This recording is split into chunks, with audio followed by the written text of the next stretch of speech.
जो हम लैब्स में यूज करते हैं कार्बन रेजिस्टेंस, तो वो बड़े सिंपल होते हैं, कैजुअल होते हैं, hardly they of milliwatt. उनका जो पावर रेटिंग होता है कभी लिखा नहीं होता है, वैसे हमें यूज भी नहीं करना होता बहुत ही, क्योंकि हम लो करंट पे वर्क करते हैं।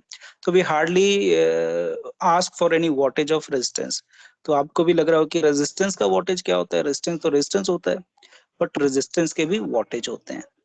यानी आप कौन सा रेजिस्टेंस परचेज करते हो, नॉर्मली हम कह देते हैं कि शॉपकीपर को भी 2 किलो ओम का मुझे रेजिस्टेंस दे दो, वो दे देता है उठा करके, बिल्कुल पतला सा दे देगा उठा के। हाँ, लेकिन जब उसे कहोगे मुझे इतने वॉटेज का 2 किलो ओम का रेजिस्टेंस चाहिए, then he will give you a different resistance. तो some time the voltage of resistance is very important, and ammeter में इट इज वेरी इंपॉर्टेंट। तो इनकी जो वोल्टेज होती है ना इस रेजिस्टेंस की, वो आपकी 5 वॉट से लेकर के it can go up to 20 watt, और it can be more than that also, something like that. इतने को तो एलईडी बल्ब आते हैं। एलईडी बल्ब में क्या होता है, 7 what, 12 what, 18 what, 20 what, these kind of, and it produce a heat, good amount of heat. वैसे तो एलईडी थोड़ा सा हम कहते हैं कि कूल होता है, बट अगर बल्ब को आप टच करके देखोगे तो it will have around 60 to 70 degree temperature.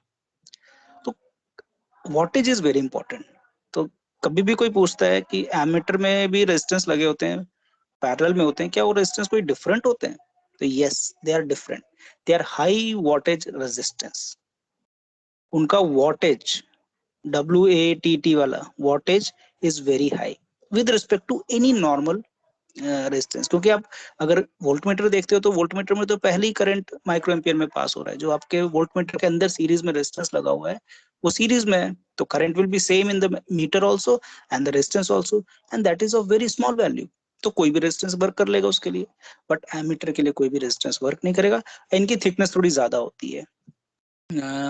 मेरे पास अभी पिक नहीं है, but if you can see the thickness, thickness normal जो रेजिस्टेंस होती है जिसका कोई वोल्टेज ज्यादा नहीं होता है, मिली वॉट में होते हैं, 1 वॉट से कम होते हैं, they are around, thickness is around a millimetre, और अराउंड अ मिलीमीटर, थोड़ा सा मिलीमीटर से ज्यादा होगा। अगर उसे क्रॉस सेक्शनली देखते हो तो उसका जो रेडियस होगा that will be around millimetre. और दीज आर इन 5 मिलीमीटर और 6 मिलीमीटर, और sometime very thick 10 millimetre, means 1 centimetre के अराउंड भी इसका थिकनेस हो जाता है आप अगर उसका रेडियस मेजर करोगे, because it has to release more amount of this one. इसको ये रिलीज करना है तो थिकनेस थोड़ी सी हमें बढ़ानी पड़ती है ताकि हीट इजिली डेसिपेट हो सके। तो this is what is important in these ammeter. उसके बाद तो सब इक्वेशन है, उसके बाद कोई ज्यादा कुछ नहीं है। Your parameters are there, what are the parameters we have. आपको सर्किट जो याद रखना है वो ये वाला याद रखना, सर्किट दिस वन। एक आपका मीटर है, उसमें से आपका एक करंट मेंशन्ड है, उसका रेजिस्टेंस मेंशन्ड है, और this is a resistance which we have to design as per your choice of, कि आपने रीडिंग कितनी लेनी है, कितना करंट उससे पास होना चाहिए, कितना उस पर कैलिब्रेशन होना चाहिए, उसके अकॉर्डिंग आपकी ये वैल्यू डिसाइड होती है। And this is the current which is passing through this whole meter, यानी इस मीटर में से जो करंट पास हो रहा है उसके 2 लीड एयर है। ठीक, okay. So we just don't go in the derivation, हम डेरिवेशन पे उतना डिटेल में नहीं जाएंगे क्योंकि डेरिवेशन आता नहीं एग्जाम में। This is just for your concern कि भी आप अगर पढ़ना चाहते हो कि हो कैसे रहा है, क्या हो रहा है। So it is very simple. ये हमारे पैरामीटर्स हो गए। This is your full scale deflection, you need this much of current. This is a multiplier resistance, ये भी, इसको भी हम मल्टीप्लायर रेजिस्टेंस ही कहते हैं, पैरेलल रेजिस्टेंस नहीं कहते हैं। This is internal resistance of सर कोइल आपने मूवमेंट। स्क्रीन शेयर हाँ, नहीं करी सर। नहीं स्क्रीन है, शेयर्ड है, मुझे अपने मोबाइल पे दिख रहा दोबारा है। कर दीजिए। दोबारा सर कर एक बार देता हूँ। दोबारा कर दीजिए हाँ प्लीज। हाँ।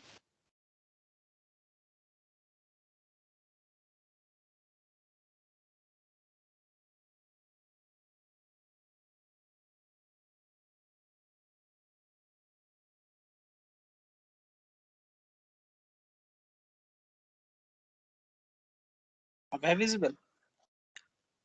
नहीं sir, I am rejoining, you please continue. ठीक है। So these are the different parameter, and I is the maximum current which you want to measure. So these are the following parameters which we have to use in the calculation. Calculation में बहुत simple है, दोनों resistance आपके parallel, metre वाला resistance, metre वाला area, और आपका shunt दोनों पैरेलल में, तो voltage will be same. Voltage means current into resistance.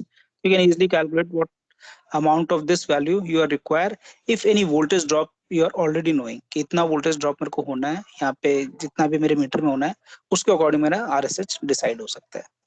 और if I means how much current which is passing through this one, यानी shunt resistance से कितना current pass होगा, that will be maximum current which you are want to measure minus your meter current, क्योंकि दोनों का addition ही है ना.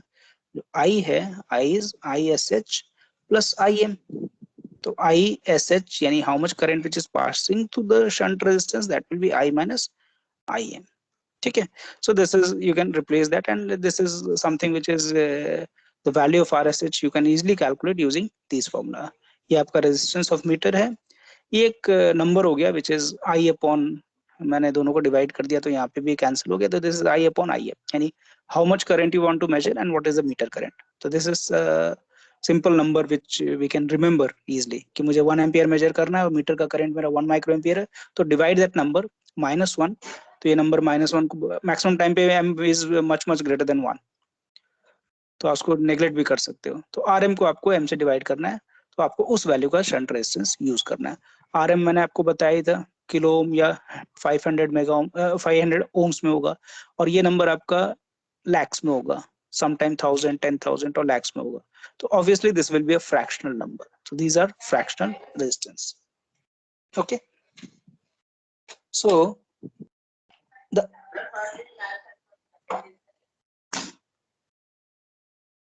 so the other calculation what I have done in this one, let me just check. Then properties of shunt, अच्छा मैंने लिख भी दिया था, मैंने explain किया, and I have written also कि resistance of shunt should be not vary with time. Obviously that is very important factor. And temperature coefficient of shunt resistance instrument should be low. Means अगर temperature vary भी होता है तो alpha की value बहुत कम होनी चाहिए. अल्फा क्या होता है? If you remember this equation, R equal to R naught 1 plus alpha t. वैसे तो अल्फा टी ही नहीं होते हैं, इसके आगे भी टर्म होते हैं, बीटा टी स्क्वायर. हाँ, और फिर alpha beta gamma T cube and so on. Temperature पे मैटर करता है ऑब्वियसली, क्योंकि आपका जो इलेक्ट्रॉन है वो टेम्परेचर के साथ उसका मोशन रैंडम होता जाता है. तो जैसे जितना रैंडम उतना ज्यादा रेजिस्टेंस. तो resistance has to increase as you increase the temperature. So if we restrict to this one, this number should be very small. Alpha आपका नियरली 0 होगा, तो टेम्परेचर के वेरिएशन से आर की वैल्यू चेंज नहीं होगी. ठीक है, तो these are the things that you have to remember. And obviously third point you can include, that is high voltage.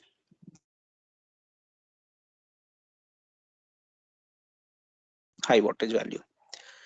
Then how we design for different range in the same meter. एक तो हमारे पास ये simple सा हमारे पास एक arrangement है जिसमें मैंने 4 डिफरेंट रेजिस्टेंस यूज किए और आर इंडिपेंडेंट. आप जब भी एक कनेक्शन, अगर आप ये कनेक्शन कर देते हो तो ये कनेक्शन अपने आप डिस्कनेक्ट हो गया. अगर ये कनेक्शन करते हो तो ये कनेक्शन, यानी एक बार में एक ही रेजिस्टेंस यूज होगा. तो you can usually use this formula जो हमने ऊपर डिराइव किया, एंड आप डिफरेंट रेंज का आपने यहाँ पे अटैच कर सकते हो. तो क्वेश्चन में कम M1 और M2 कैसे कैलकुलेट करेंगे, जो M के वैल्यूज हैं? ये तो M डिफरेंट है ना. M is I1 which is the maximum current which you want to measure divided by the meter current. ये फिक्स होगा. लेकिन I1 is the maximum current which you pass through the meter. तो आप में इसमें से ये मेजर कितना करना चाहते हो. जैसे एग्जांपल के लिए मैंने लिखा मुझे 1 एम्पियर मेजर करना है, फिर मैंने लिखा 0.1 एम्पियर मेजर करना है, फिर मैंने लिखा 0.01 मींस 10 100 मिली हो गया, या फिर ये 100 मिली हो गया ना, नहीं 100 मिली नहीं हुआ. Then we have 10 milli. So these are the different range. तो these are I1, I2 and I3 and I4. और IM होगा आपका गिवन होगा, ये करंट मान लेते हैं 10 माइक्रो एम्पियर पास हो सकता है, और RM भी आपका गिवन होगा कि लेट अस से 500 ओम है. तो you can easily calculate this number कि आपको किस वैल्यू के शंट रेजिस्टेंस चाहिए फॉर डिफरेंट रेंज. ठीक है, ओके. एक और अरेंजमेंट है which is this one, in which again जैसे हमारे वोल्टमीटर में था ना, एक बार हमारे रेजिस्टेंस सब इंडिपेंडेंट थे, that was very easy to calculate. एक बार वो सीरीज में कनेक्टेड थे. यहाँ पे भी सेम है, एक बार हमने पैरेलल में सारे कनेक्ट किए, एक बार हमने सीरीज में कनेक्ट कर रखा है. सीरीज में देखो ध्यान से, ये मीटर है, एक ही रेजिस्टेंस है, बट उसके डिफरेंट टैपिंग कर रखी है. जैसे रियोस्टेट आपने देखा है लैब में, कभी देखा रियोस्टेट? यस. हाँ सर देखा है. रियोस्टेट में हाँ, आपके 3 टर्मिनल्स होते थे ना, that is something like this one. ये 2 टर्मिनल हो गए और एक आपका ये वाला टर्मिनल होता था। इसको आप यस। वेरी करते थे, यू कैन शिफ्ट दिस। आप इसको मूव करते हो तो आपका वोल्टेज, वहां पे रेजिस्टेंस ही चेंज होता है, बट वहां पे हम नॉर्मली वोल्टेज चेंज करने के लिए यूज करते हैं, समटाइम रेजिस्टेंस के लिए भी यूज करते हैं। This is a variable resistance, rheostat is nothing but a variable resistance. In the same sense these are the tapping, एक ही रेजिस्टेंस है बट उसके डिफरेंट डिफरेंट पॉइंट पे टैपिंग कर रखी है। तो जब मैं कनेक्शन ये वाला किया मैंने, तो it is of no connection, means कोई रेजिस्टेंस उसमें इंक्लूड नहीं हो रहा है, ठीक है। Means it is highest value which we can measure directly, or you can say obviously you can say lowest value, it's not highest, that is lowest, यानी जो IM है उसी को आप मैक्सिमम मेजर कर सकते हो, क्योंकि कोई रेजिस्टेंस नहीं है तो current will go in this वे। जब आपने 2 पे कर दिया तो current will follow this path, so this part of the resistance is included. ये हमारा RSH हो गया एक पर्टिकुलर किसी भी मैक्सिमम करंट के लिए जो आपके मीटर से पास होगा। नहीं रुको, इसमें से मेरे ख्याल से, रुको रुको रुको, अच्छा ये okay okay sorry, this is parallel ना। Opposite. Yes yes, Yes. This is, let me पहले हम इसको रिमूव कर दें। This is parallel when this is the part when current is passing through this one, okay, so that will divide into 2 part, IM and rest of the part will go in this वे। एक तो यहाँ से आ गया घूम करके, एक यहाँ से आ गया, it means something like this one. इसको साथ को इरेज करने दो मुझे, okay, so that will be, this is the path। मतलब अगर इसको ध्यान से देखो तो ये कनेक्शन मैं दोबारा बना देता हूँ आपके लिए। This is your RSH and this is your meter, दोनों पैरेलल में, ठीक है। तो जब ये हमारा कनेक्शन है तो मैक्सिमम रेजिस्टेंस यानी रेजिस्टेंस की वैल्यू ज्यादा है तो रेंज ऑब्वियसली कम होना चाहिए, क्योंकि रेजिस्टेंस अगर ज्यादा है तो ये कम करंट पास करेगा, तो यहाँ से भी हमें कम ही पास करना है, तो that will be the lowest range value. जब ये आप कनेक्शन कर रहे हो तो current is going in this way, this is I1 which is already there, it is written, some part will go as IM and rest of the part will go which is I1 minus IM, और उसके लिए सारा का सारा resistance act करेगा RSH, ठीक है। जब हमारा कनेक्शन 2 पे आ जाएगा तो उसके बाद ये पार्ट इसमें इंक्लूड हो रहा है, ध्यान से देखना, IM की वैल्यू थोड़ी सी डिक्रीज हो जाएगी, यानी ये रेजिस्टेंस अब ऊपर वाले पार्ट में इंक्लूड हो गया। तो ये थोड़ा सा कैलकुलेशन ट्रिकी है, क्योंकि this comes in series with this one, this comes in series with this one, तो इसमें करंट की वैल्यू थोड़ी सी डिक्रीज हो जाएगी, तो आपको थोड़ा सा ज्यादा अमाउंट मिल जाएगा करंट पास करने को। यानी एग्जांपल के लिए मान लेते हैं ये 500 था फॉर एग्जांपल, और ये वैल्यू मान लेते हैं हमारे पास, वैसे वो कोई फर्क ज्यादा पड़ेगा नहीं, 1 ओम है, 501 हो जाए, that is not going to make a big difference, but this area will make a big difference, ये और स्मॉल हो जाएगा तो आप ज्यादा करंट पास कर सकते हो। This is a bit tricky, अगर ये क्वेश्चन एग्जाम में आता तो हो सकता है आपसे ना हो पाए, क्योंकि आपको ये देखना है कि ये वाला जो पार्ट है ना, that goes in series with this one, but obviously this RM is very large with respect to this shunt, so that is not going to make a big difference, but big difference दूसरे sense में बनाएगा, क्योंकि ये resistance आपका decrease हो गया, you can pass more current, तो range will increase, and when you go for the third case, again your resistance had decreased, you can pass further more current and your range has increased, you can measure larger value of current, so this is a excuse bit me sir. tricky calculation। हाँ बोलो। Sir theory का paper भी offline होगा, offline हो सकता है theory का paper? देखो चांसेस तो फिलहाल कम है, लेकिन लास्ट टाइम भी मैंने बोला था कि it could be, it could be, but fortunately आपका ना तो ऑनलाइन हुआ ना तो ऑफलाइन हुआ आप सेकेंड सेमेस्टर में थोड़े लकी रह गए कि आपका सब कुछ बहुत सिंपल वे में हो गया। बट देखो थ्योरी के एग्जाम की पॉसिबिलिटी इसलिए भी है ना, थोड़ा सा रीजन ये है कि अब हम बात कर रहे हैं आपके एग्जाम की दिसंबर में, और वैसे तो चांस देखो अगर बहुत सही तरीके से सोचा जाए, एनालाइज किया जाए, तो there is not a possibility. क्यों पॉसिबिलिटी नहीं है? अभी जो जून तक सभी को कोविड हुआ, मैक्सिमम लोगों को कोविड हुआ, कोई रिकवरी कर रहे थे, और अभी कोविड केसेस बहुत कम है। It will go for at least 3 to 4 months, यानी अक्टूबर तक हमारे पास थोड़ा सा सेफ्टी है कि हमारे पास कोविड नहीं होगा, बट अक्टूबर के बाद कोई गारंटी नहीं है। यानी नवंबर और दिसंबर या October and, that may be the peak for the next wave. तो इसके आसपास का पीक होगा।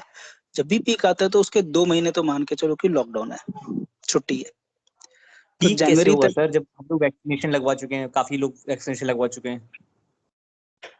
वैक्सीनेशन हाँ इज सर, वैसे नॉट अब पीक आनी नहीं चाहिए। हाँ, अब पीक आनी नहीं चाहिए सर वैसे।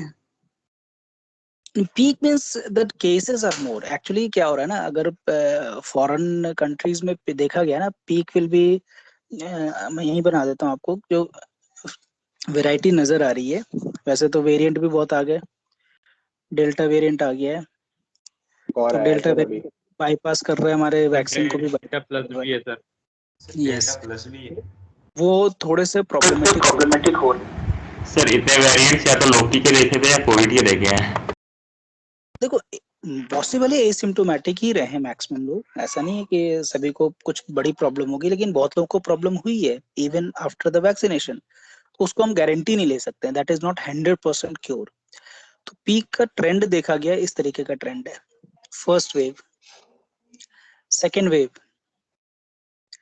Third wave and fourth wave, time duration has decreased, but amount of height has increased. This is what the trend is. होता क्या है ना, वायरस, मैंने एक वीडियो भेजा था, देखा तुम लोगों ने? सर इट इज कहाँ अराउंड भेजा 1 था? hour। एक वीडियो मैंने शेयर किया था।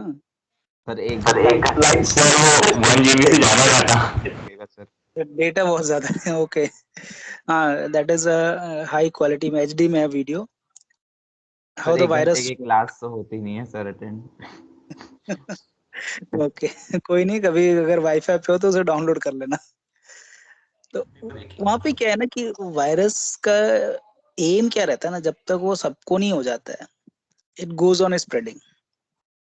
It doesn't have brain, but it do something like that. तो फर्स्ट में उसने बड़े एहतियात पे में किया, मतलब it is in a very slow process, and because his calculation according to virus, the calculation set कि भी आप इतना स्लो चलोगे ना तो आप सबको नहीं कर पाओगे, ये तो बहुत ही कम थे, तो let us go in a faster mode. So it change itself. उसमें क्या करता है, अपनी थोड़ी वैरायटी चेंज करता है, जिसमें कि फास्टर पे चला जाता है। मतलब आपकी जो 1 से 10 लोगों को कर रहा था इन्फेक्ट, अब वो 20 से 100 लोगों को कर रहा है इन्फेक्ट। तो इन्फेक्शन ज्यादा इंक्रीज करेगा, क्योंकि वायरस को क्या चाहिए, it has to touch every body में जब एंट्री उसकी हो जाएगी ना, फिर वो शांत हो जाएगा, फिर बोलेगा अब कोई फायदा नहीं है, अब तो कोई है नहीं नया, तो जितना मुझे करना था वो हो गया। This is what the trend of virus. Bacteria का ऐसा ट्रेंड नहीं होता है, बैक्टीरिया अपने तरीके से वर्क करता है, वायरस का थोड़ा सा ये ट्रेंड है। और जितने भी इन्फ्लुएंजा वायरस हैं, इनका ट्रेंड ऐसा है कि it will take at least 3 to 4 years। अगर कोई सीवियरिटी नहीं है और बहुत ज्यादा इन्फेक्शियस नहीं है, तो it will take 3 to 4 years to become a common cold, जिसको हम कॉमन इन्फ्लुएंजा भी कहते हैं। तो कॉमन इन्फ्लुएंजा होने में इसको 3 से 4 साल लगेंगे। अब है कि डेथ के ऊपर है। नॉर्मली इन्फ्लुएंजा में डेथ नहीं होती, लेकिन इसमें डेथ हो रही है। और अब जो वेरिएंट आ रहे हैं ना, उसमें ऐसा नहीं कि प्रॉब्लम नहीं हो रही है। आपकी ऑक्सीजन लेवल थोड़ी सी कम है, डिमांड जो पिछला था उसमें ज्यादा डिमांड थी, लेकिन इन्फेक्शियस ज्यादा है, फैलता ज्यादा है। यानी आपको 4 दिन 5 दिन के लिए तो बीमार करेगा ही करेगा। हाँ, लेकिन ये पीक थोड़ा सा कम रहेगा। तो अभी मान के चलते हैं कि अक्टूबर में पीक आ सकता है, अक्टूबर के एंड में, ये मान के चल रहे हैं कि थोड़े से केसेस बढ़ेंगे और एक पीक जैसा हमें दिखेगा। और ऑब्वियसली वो ड्रास्टिक बढ़ेगा, बट वो घटेगा भी बहुत जल्दी। यानी नवंबर तक वो पीक जाने के चांसेस है। जो पिछला पीक 2 महीने रहा, करीब करीब 2 महीने चला ना, ये कहानी अप्रैल से मई तक चला, यस सीवियर सर। है ना। तो ये अगला जो होगा, हो सकता है 15 to 20 डेज का ही रहे, जिसमें कि ज्यादा अफरा तफरी मची रहती, ये है वो है सारी चीजें। लेकिन उसके बाद 2 महीने 3 महीने लोग थोड़ा सा इन रहेंगे, और ना तो यूनिवर्सिटीज खुलेंगी ना कुछ खुलेंगे, फिर सब सब कुछ बंद होने। अगर पीक नहीं आता है, अभी भी जो खुले हैं ना चीजें, वो भी वेट एंड वॉच में है। 15 दिन कैसा ट्रेंड होता है, उसके आगे देखा जाए कि आगे खोलना है कि नहीं खोलना है। बट अगर पीक नहीं आता है तो थिंग्स विल ओपन। नवंबर में कुछ नहीं होता है, अक्टूबर में कुछ नहीं होता है, दिसंबर में कुछ नहीं होता है, then physical exam can happen. तो वैसे ये क्या आपके प्रोबेबिलिटी अक्टूबर, है कि पीक आएगी नहीं आएगी सर? हाँ ये अक्टूबर के महीने पे डिपेंड करेगा, अक्टूबर में क्या हिसाब रहता है उसके ऊपर डिपेंड करेगा। अगर अक्टूबर बिल्कुल शांत जाता है, nothing is there because 4 month has been gone, June में अगर हो तो जुलाई अगस्त सितंबर अक्टूबर अगर खत्म हो गया ना, तो यानी वैक्सीनेशन ने हेल्प किया। और अगर बढ़ता है केस तो वैक्सीनेशन ने हेल्प नहीं किया। अगर फिर क्या हो सकता है कि पॉसिबिलिटी है कि आपके एग्जाम्स फिजिकल हो सके, this is what I can say at present जो ट्रेंड है। और अगर कुछ ऐसा होता है कि केसेस पीक नहीं भी जाता है, अगर केसेस के नंबर बढ़ जाते हैं, तो then again it will shift up to January और फरवरी। सर डेथ रेट कम हो जाए, बाकी फिर और क्या ही चाहिए, बस डेथ रेट कम कर हो जाए वायरस का तो फिर। नहीं डेथ रेट अगर कम भी है, अगर आप 5 दिन के लिए सब बीमार पड़ गए, एग्जाम्पल के लिए, जैसे पहले क्या होता था, जुकाम 1 को हुआ 2 को हो गया, उससे ज्यादा तो नहीं होता था। अगर ये इन्फेक्शियस है तो सारे को जुकाम हो गया तो सारे ही छुट्टी कर लेंगे 5-10 दिन के लिए, बेशक से डेथ ना हो, पर छुट्टी तो चाहिए। यस सर, छुट्टी चाहिए। दैट इज द थिंग कि आप अचानक से पूरा कॉलेज थोड़ी ना छुट्टी ले लेगा। तो इसीलिए उसमें प्रोसीजर ये होता है कि भाई आप बंद ही कर दो, सारे ही लीव कर देंगे तो मतलब क्या हो, it has to be close. अगर डेथ नहीं भी होता है और ये ऐसा है कि इसमें आपको 5 दिन फीवर रहता है, 4 दिन रहता है, 2 दिन रहता है, और इवन वैक्सीनेशन का भी ट्रेंड ऐसे ही है, किसी किसी को कुछ भी पता नहीं चलता वैक्सीन लगाने के बाद, किसी को 4-4 दिन तक वो बीमार पड़ा रहता है।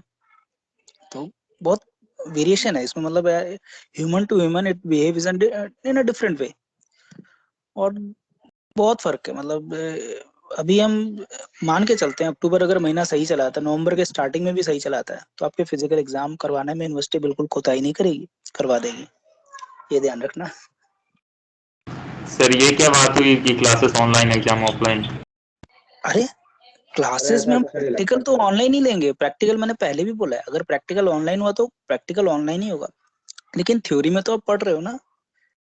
सर सेकंड सेमेस्टर में भी तो उन्होंने यही कह के एग्जाम कैंसिल किया था कि students are facing mental problems. तो सर अब तो ज्यादा है वो।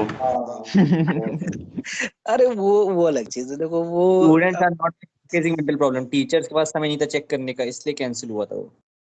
कौन सा अभी जो ये वाला, हाँ वो तो हाँ सर, दूसरी, सेकंड सेमेस्टर हाँ वाला। वो नहीं, वो इसके लिए नहीं था कि बच्चों की दिक्कत थी, because the previous exam were not done till now, अभी भी दिसंबर के काम चल ही रहे हैं, जो मार्च के काम चल रहे हैं, तो इसलिए थोड़ा सा उसको डिले किया गया।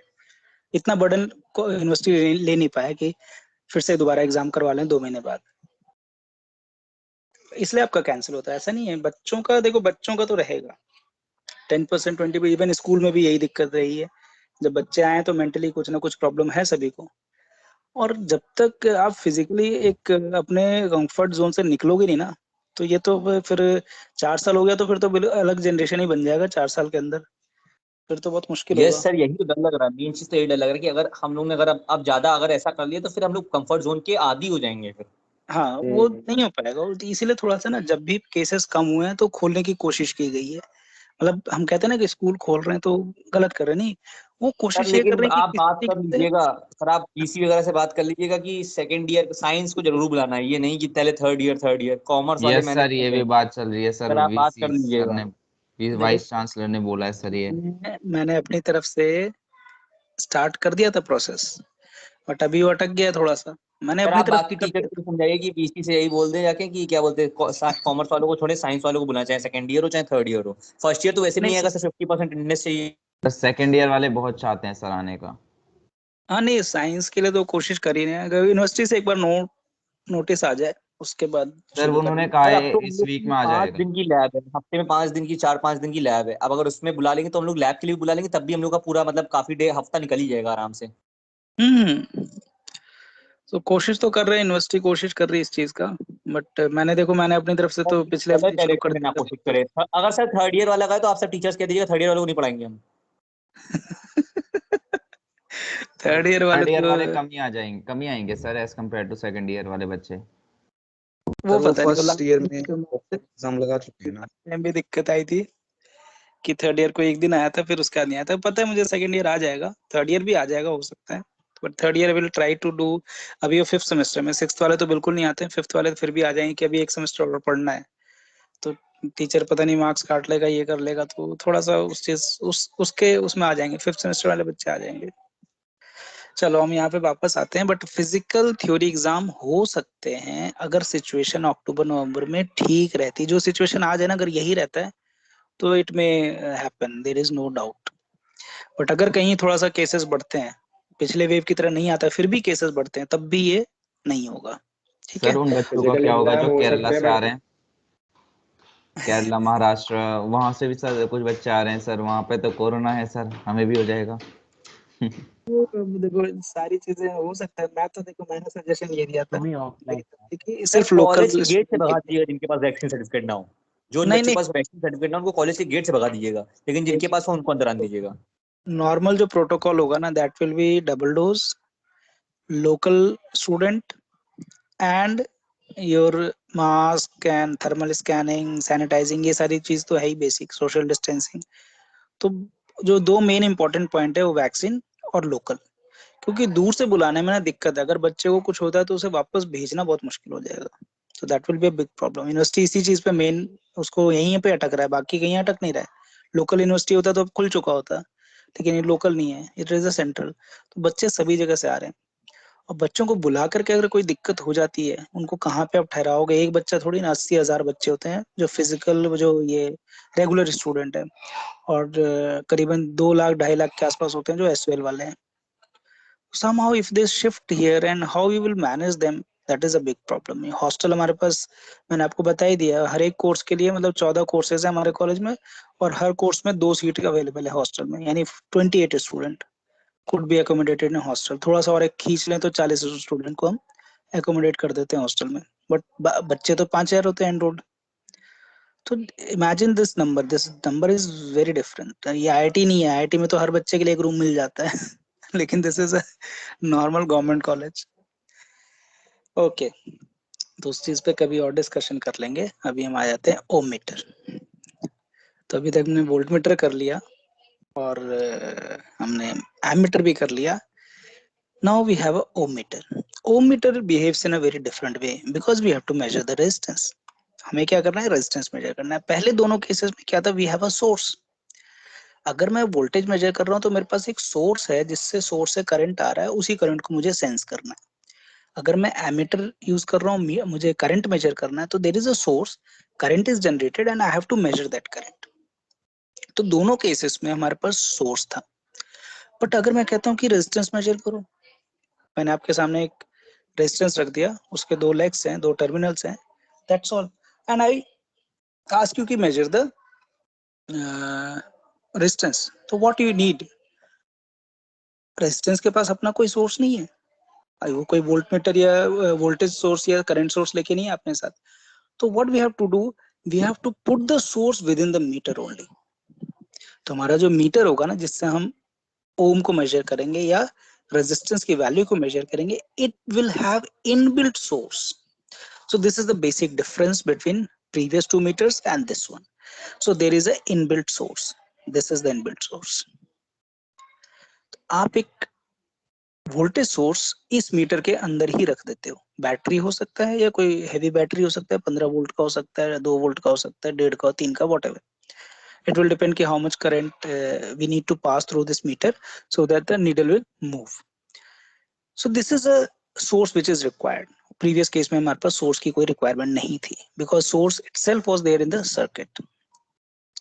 And then you have a meter, जैसे normal meter हमारा है वही मीटर है, इसमें कोई मीटर में फर्क नहीं। Meter is again a coil वाला मीटर है, means moving coil, permanent magnet moving coil meter है। उसमें आपके पास कॉइल है, नीडल है, वो अपना रोटेट होगा, एक मैग्नेट लगा हुआ है परमानेंट, तो it will do the rotation. Then there is a resistance which is actually for the safety of this meter. By chance in दोनों में लीड को शॉर्ट कर दूं, किसी रीजन से शॉर्ट हो गए means there is no resistance, zero, and we can measure least resistance also. अगर मुझे 1 ओम मेजर करना तो 1 ओम भी मैं मेजर कर सकूं। बट जब भी मैं इसको शॉर्ट करूंगा तो what will happen? This circuit is shorted. अगर मैं इस रेजिस्टेंस को नहीं लगाता हूं, means this is a big resistance 1.4 kilo, if I don't put this kind of resistance, then what will happen? This is a voltage source, this is a resistance of this coil, it will divide these two and current will be generated. That current will be high value, वो ampere, point ampere तक चलाएगा, micro नहीं होगा। तो अगर मैं high current pass करूंगा तो मीटर का कॉइल बर्न ऑफ हो सकता है, तो उसमें जो कॉइलिंग है ना, कॉइलिंग का आपका खराब होने के चांसेस है। तो this is something like a safety. तो दीज थ्री थिंग्स, ये मीटर हो गया, means these two things are very important for a ohm meter. अब उसके बाद हमारे पास रह गया कि हमारे पास ये लीड है जो हमारे रेजिस्टेंस के दोनों पॉइंट पे अटैच करने हैं, ठीक है। तो ये सर्किट क्लियर है, this one is clear. Sir ये हाँ सर ये बोलो। सर मैं ऐसे कह रहा था कि इस मीटर के अंदर ये सर मिली एम्पियर लिख रखा है ना, 0.5 मिली एम्पियर। ये एक्चुअली दो डिफरेंट मीटर है, वो करंट भी शो कर रहा है और ऊपर रेजिस्टेंस भी शो कर रहा है। तो यही सर सेम मतलब दोनों, इंस्ट्रूमेंट, हाँ दोनों में वो आप करंट भी मेजर करके दिखा देगा कि कितना करंट इसमें से पास हो रहा है। वो मतलब जहां से मैंने कॉपी किया ना, उसमें मीटर भी मतलब साथ में बना हुआ है। Otherwise if you don't want to see this one, this is the reading. Ohm यहाँ पे लगा हुआ है, यहाँ मिली एम्पियर भी। अभी तीसरा भी आ जाएगा वोल्ट मीटर, जब हम मल्टीमीटर करेंगे ना तो तीनों एक ही में आ जाएंगे। All the three things will be on the same meter, तो उसको मल्टीमीटर कहते हैं, जिसमें तीनों आ जाते हैं। यहाँ पे सिर्फ दो के मेजरमेंट, ये सिर्फ एक रेफरेंस के लिए आपको दिखाया गया कि इस टाइम पे कितना करंट पास हो रहा है जब आप जीरो रेजिस्टेंस मेजर कर रहे हो, और जब आप इन्फिनिटी मेजर कर रहे हो तो कितना current. This is just a reference. हम इसकी कैलकुलेशन भी अभी करेंगे तो यहाँ हमें पता चल जाएगा कि ये हमने नंबर क्यों लिखा है। सर एक और बात कि सर जब हम शॉर्ट सर्किट करते हैं ना तो मतलब हमें रेसिस्टेंस की जरूरत क्यों पड़ती है, मतलब क्या काम आता है रेसिस्टेंस, ऐसा क्या करता है कि मतलब ये शॉर्ट किया मैंने, देखो जब इसको शॉर्ट करोगे तो ये बैटरी है आपका और ये एक रेजिस्टेंस। अगर मान लेते हैं ये रेजिस्टेंस नहीं लगा हुआ है तो we only have this resistance which is from the coil. तो 1.5 divided by 100 that will give me a fraction of ampere current, है ना, 100 है ना, फ्रैक्शन ऑफ एम्पियर देगा। Fraction of ampere current is more than, means it is not admissible current for a coil. Coil के लिए हमें micro ampere current चाहिए, at least tens of micro ampere. तो मैंने एक रेजिस्टेंस सीरीज में लगा दिया कि अगर बाई चांस मैं शॉर्ट भी कर देता हूँ या लो रेजिस्टेंस मेजर कर रहा हूँ तो ये मीटर खराब नहीं होगा। अगर आप अब शॉर्ट करते हो तो ये रेजिस्टेंस तो इंक्लूड हो गया ना सीरीज में। तो now the resistance is how much, 1500। तो 1.5 डिवाइडेड बाय 1500 करके देखो कितना आ जाएगा, टेंस ऑफ माइक्रो आ जाएगा। तो दैट इज फिजिबल। ये रेजिस्टेंस इसलिए इंक्लूड किया कि ये मीटर खराब ना हो और मीटर का मोशन हो, उसके लिए हमने पोटेंशियल सोर्स लगाया, because resistance doesn't have any potential source. यहाँ पे हम सिर्फ रेजिस्टेंस अटैच करेंगे, there will be resistance and it will have two legs and we have to connect these two wire at these points. This is how we do the measurement for the resistance. तो इसके अंदर तो कोई current पहले से पास नहीं हो रहा है, तो हमें करंट इसमें से पास करना पड़ेगा। We have to pass a current from this resistance so that we can sense कि how much that resistance is in terms of current. Current measure करोगे उसके अकॉर्डिंग वो रेजिस्टेंस बता देगा आपको। यहाँ तक ठीक है? फिर हम इस वाले पार्ट पे आएंगे। Yes sir. Okay. Now see the difference of the meter calibration. जो मीटर की लिखी है ना वैल्यू, उसको ध्यान से देखना, it is inverted.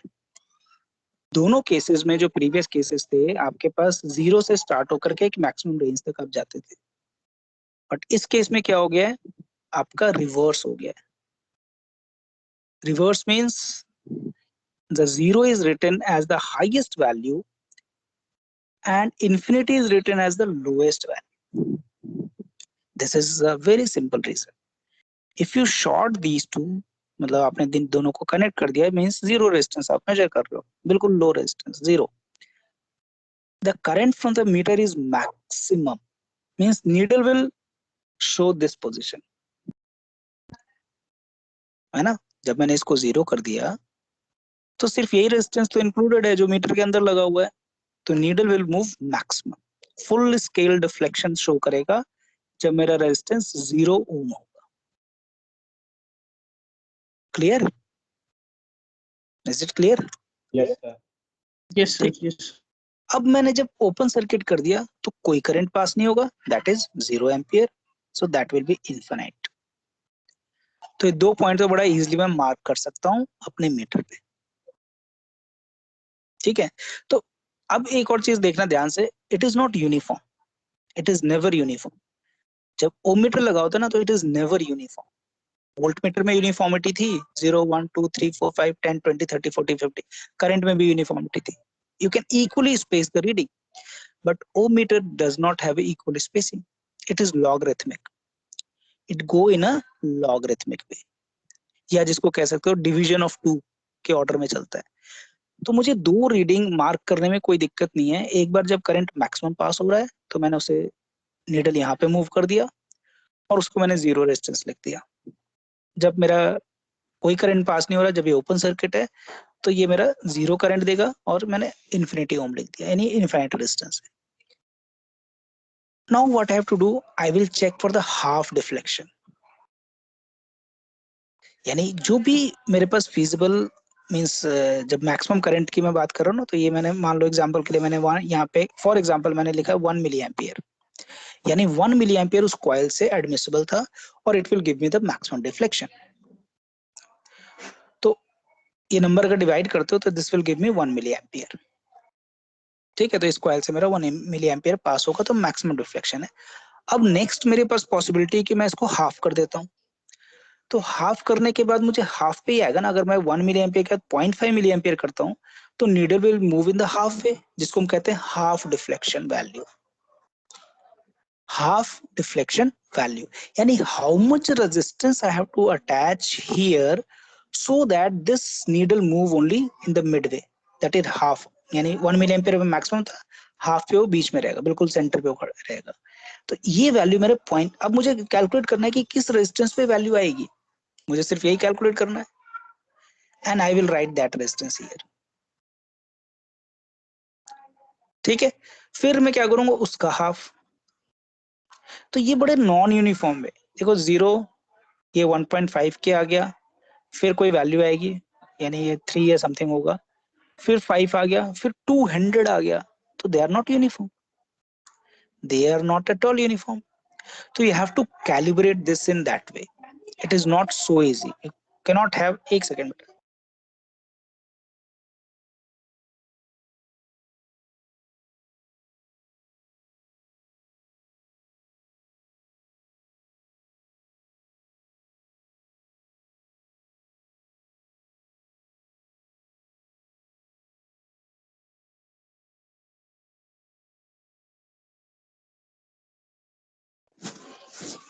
So these things are unavoidable.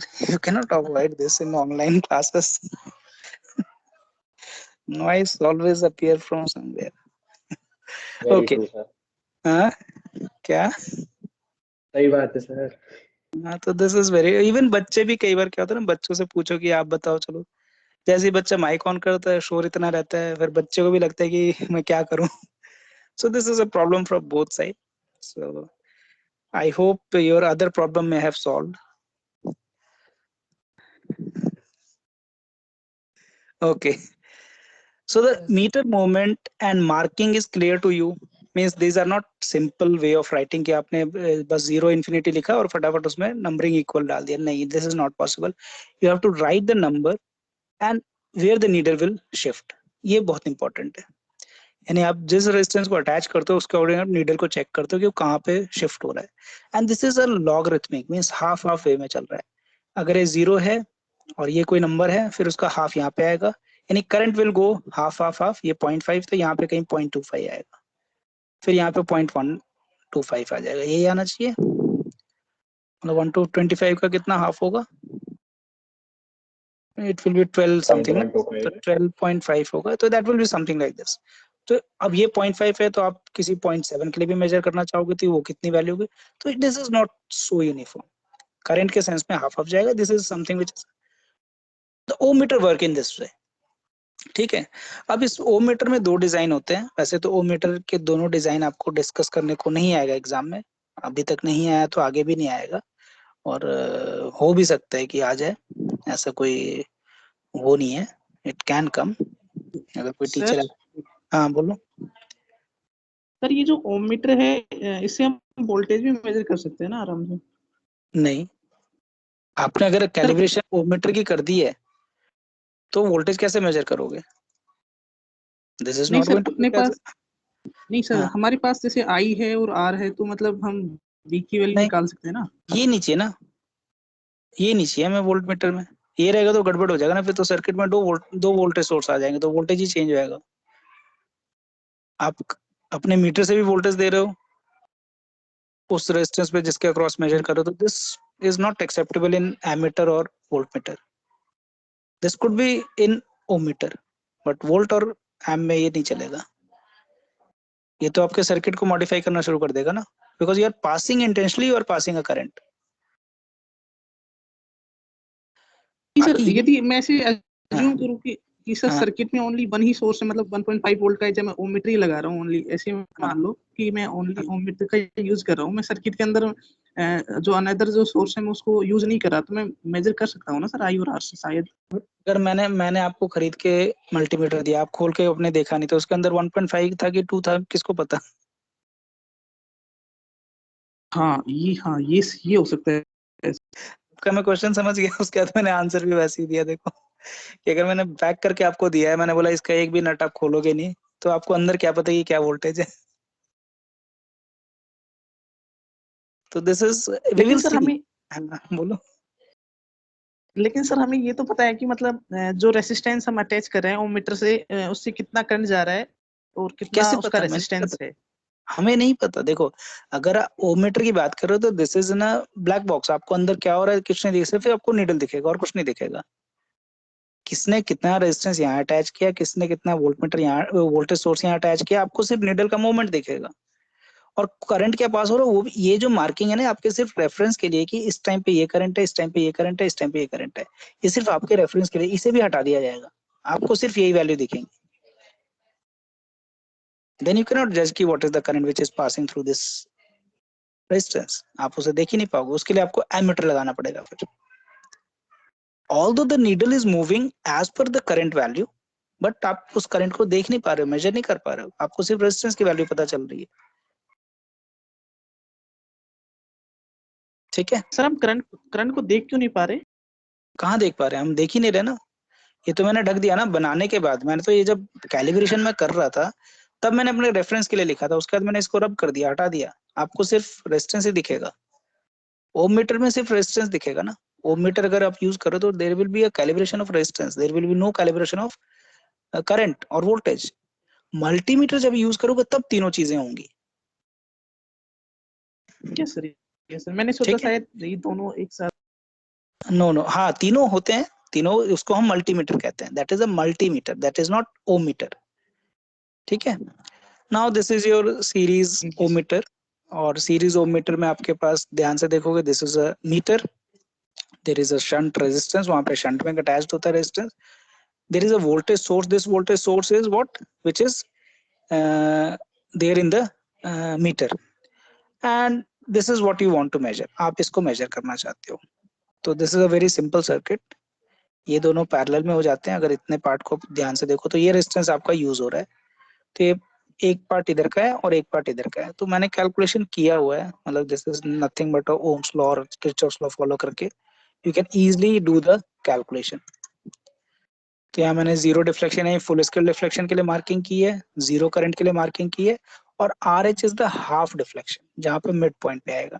तो normally this is what we have to calculate and we can calculate according to that कि बाकी वैल्यू क्या कैलकुलेट करना है। तो आर एच की कैलकुलेशन कर रखा है मेरे ख्याल से, इसको मैं डिस्कस नहीं करूंगा, you can easily understand these equations, कोई मुश्किल नहीं है। एक इक्वेशन में हेल्प कर देता हूँ इसको समझाने में। आर एच की वैल्यू क्या है, are H is the half deflection. जब आपका मैक्सिमम फुल स्केल डिफ्लेक्शन के लिए जो करंट आपके मीटर से पास हो रहा है तो नीडल यहाँ पे रहेगा, जब कोई भी करंट पास नहीं हो रहा तो नीडल यहाँ पे रहेगा, जब हाफ करंट पास हो रहा है तो नीडल यहाँ पे रहेगा। सो आर एच की वैल्यू को अगर ऊपर इक्वेशन देखते हो तो ध्यान से देखना, इक्वेशन क्या है, this one, are H is, let me just, half deflection है ना, means how much series resistance you have to attach. Yes,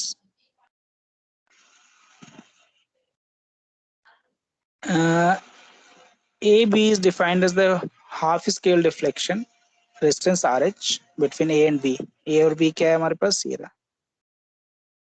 A and B, ये यानी आप क्या रेजिस्टेंस यहाँ पे अटैच करोगे जिससे आपका डिफ्लेक्शन हाफ हो जाएगा।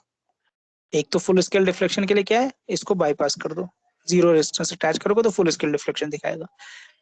Means how much Rx means Rx will be equal to RH when deflection is half in the midway। जब ये हाफ पे ना ये वाली वैल्यू, तो Rx की वैल्यू RH के इक्वल है। तो उस RH का कैलकुलेशन हमें करना है कि कितना है। तो दैट इज वेरी सिंपल, आप ओम्स लॉ फॉलो करो और इजीली कैलकुलेट कर लो। तो इस पार्ट को मैं डिस्कस नहीं करना चाहता हूँ क्योंकि आगे में बढ़ना है, थोड़ा सा हमें जल्दी खत्म करना है। तो calculation has been done, RH is V/2RH, IF is the full scale deflection है, तो IF is 2 times of IH, यानी IH is a half current, half को डबल करोगे तो आपको फुल करंट मिल जाएगा। तो this is how we have done. तो ये मेरे ख्याल से एग्जाम में आएगा नहीं, बट आपके रेफरेंस के लिए। And there is another design which is a shunt ohm meter. Shunt ohm meter में डिफरेंट है, voltage source is here, series resistance which is a variable resistance, there is a meter, meter parallel में आ गया है, और ये आपका Rx है। Again you have to calculate this value for half deflection and then for half deflection, then for half and so on। Full scale में क्या है, अब यहाँ पे ध्यान से देखिए ये उल्टा हो गया है, जीरो इधर आ गया है, इन्फिनिटी इधर चला गया है। तो इस सर्किट को देख करके समझ सकते हो। अगर मैं इसको शॉर्ट सर्किट कर देता हूँ, ऊपर वाला मीटर हमारा सेम वही मीटर था जिसको हमने पहली बार डिस्कस किया, वो मीटर के लिए जो ऊपर वाला सर्किट था, ये वाला सीरीज दिस वन। इसमें आपके पास इन्फिनिटी स्टार्टिंग में है और जीरो फुल स्केल डिफ्लेक्शन पे।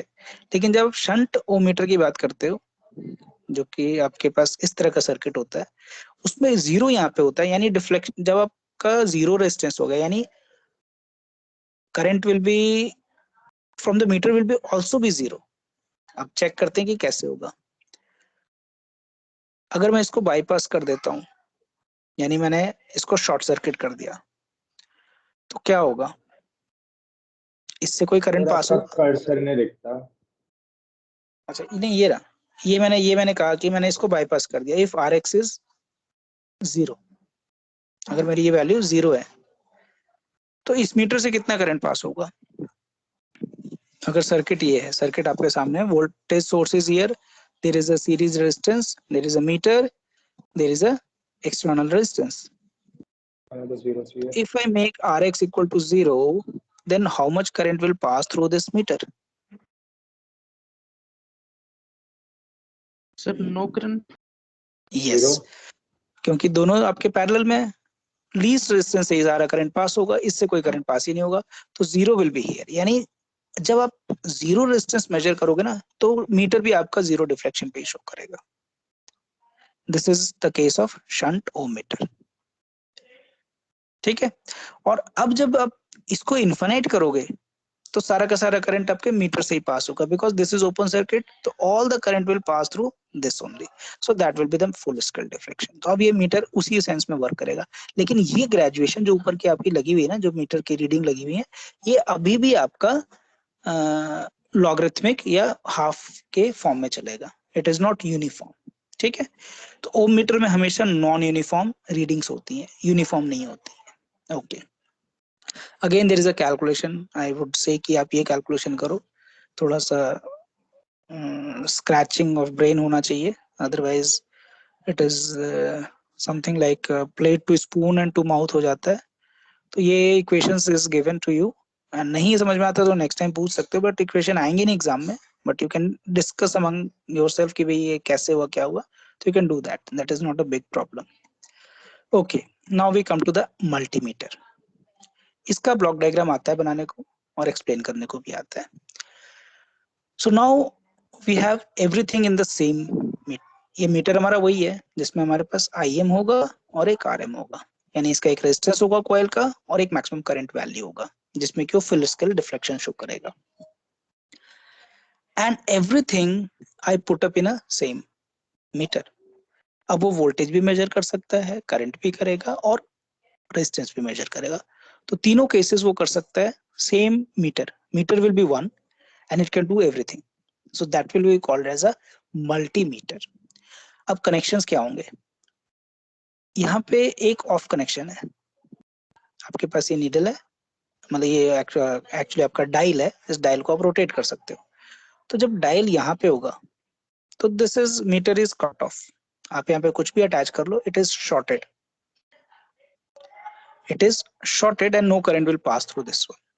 तो ये आपका ऑफ हो गया, यानी मीटर आपका ऑफ है। अब मुझे करना है वोल्टेज मेजर फॉर एग्जांपल, तो मैंने क्या किया, नीडल को यहाँ लिखा ना वोल्ट, इस वोल्ट पे किया, और मेरे पास दो रेंज है वोल्टेज के, तो I can put here also, I can put here, and there are two different resistance जो सीरीज में, आप देखो ये दोनों पॉइंट, ये आपका कॉमन जैक है, यहाँ तो एक कनेक्शन लगा ही लगा रहेगा जहाँ पे भी आप मेजरमेंट, एक कनेक्शन आपका एम्पियर के लिए अलग है और वोल्ट और ओम मीटर के लिए अलग है। तो ये दो कनेक्शन के बीच में आपने कहीं वोल्टेज मेजर करना है, किसी रेजिस्टेंस का, ये दोनों कनेक्शन आपने लगा दिया। तो अब ध्यान से देखो सर्किट आपका, अगर आपका ये अभी है दिस वन, तो what is the current path? It will be something like this. It will go here, it will go through the multiplier, it is connected to this common point, it is going through the meter, and then it is coming back to the common, that is grounding. So this meter will show certain value according to this multiplier. Similarly, if you shift to this one, it will show a different range of volt, means the range of the voltmeter will change because you have changed the multiplier. So again the same kind of current will follow, means multiplier से जाएगा, इस Jack से यहाँ पे चला गया, dial आपने जो भी डायल रखा था जिसको आपने रोटेट किया यहाँ पे कर दिया, तो फिर ये वापस अब मीटर के थ्रू पास हो रहा है। Now if you make this connection to this one, आप अब डायल को ओम पे लगा रहे हो, ओम मीटर यानी रेजिस्टेंस मेजर कर रहे हो, तो नाउ सी आपने बीच में रेजिस्टेंस अटैच कर रखा है, तो now the current is being generated by the meter, there is a voltage source also. तो करंट का पाथ क्या होगा, like this one. So there is a series resistance attached, then it goes to the meter and it come back to here. यानी इन तीनों cases में metre से current pass हो रहा है, तो metre will show the deflection and it will show the reading according to your whatever the calibration you have done.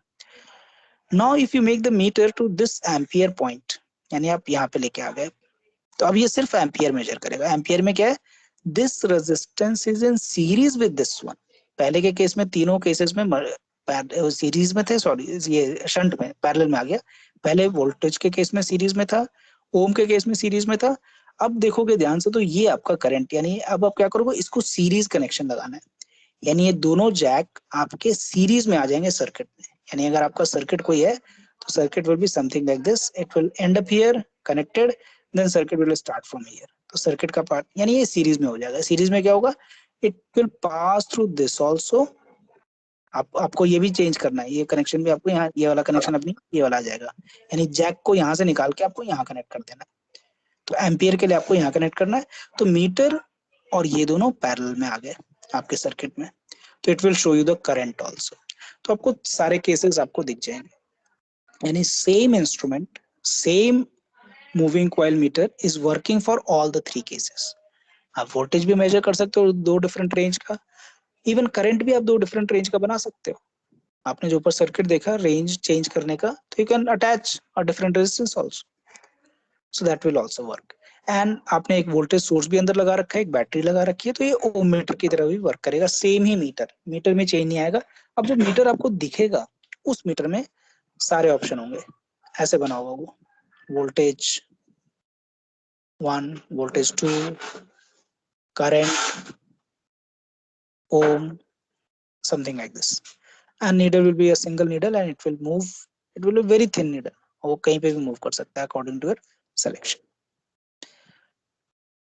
Is it clear? This block diagram normally comes in the exam कि analogue multimeter का diagram बनाओ और थोड़ा सा explain करो different connection को, कि आप कहाँ क्या अटैच करोगे तो आपके क्या क्या केसेस फॉलो होंगे। Is it clear? ये दो मल्टीप्लायर हम लगा रहे हैं, सेंसिटिविटी को इंक्रीज करने के लिए लगा रहे हैं ना, रेंज चेंज करने के लिए। अगर मुझे यही मीटर को 10 वोल्ट का रखना है या 20 वोल्ट का बनाना है या 30 वोल्ट का बनाना है, तो उसके लिए अलग अलग मल्टीप्लायर रखना पड़ेगा ना, क्योंकि मेरे पास मीटर तो एक ही है, मूविंग कॉइल तो एक ही है ना, उसमें से जो उसका ये वैल्यू चेंज नहीं कर सकते ना, तो उसके साथ सीरीज में आप रेजिस्टेंस चेंज करो ताकि उसका रेंज चेंज हो जाए। This is what you can do.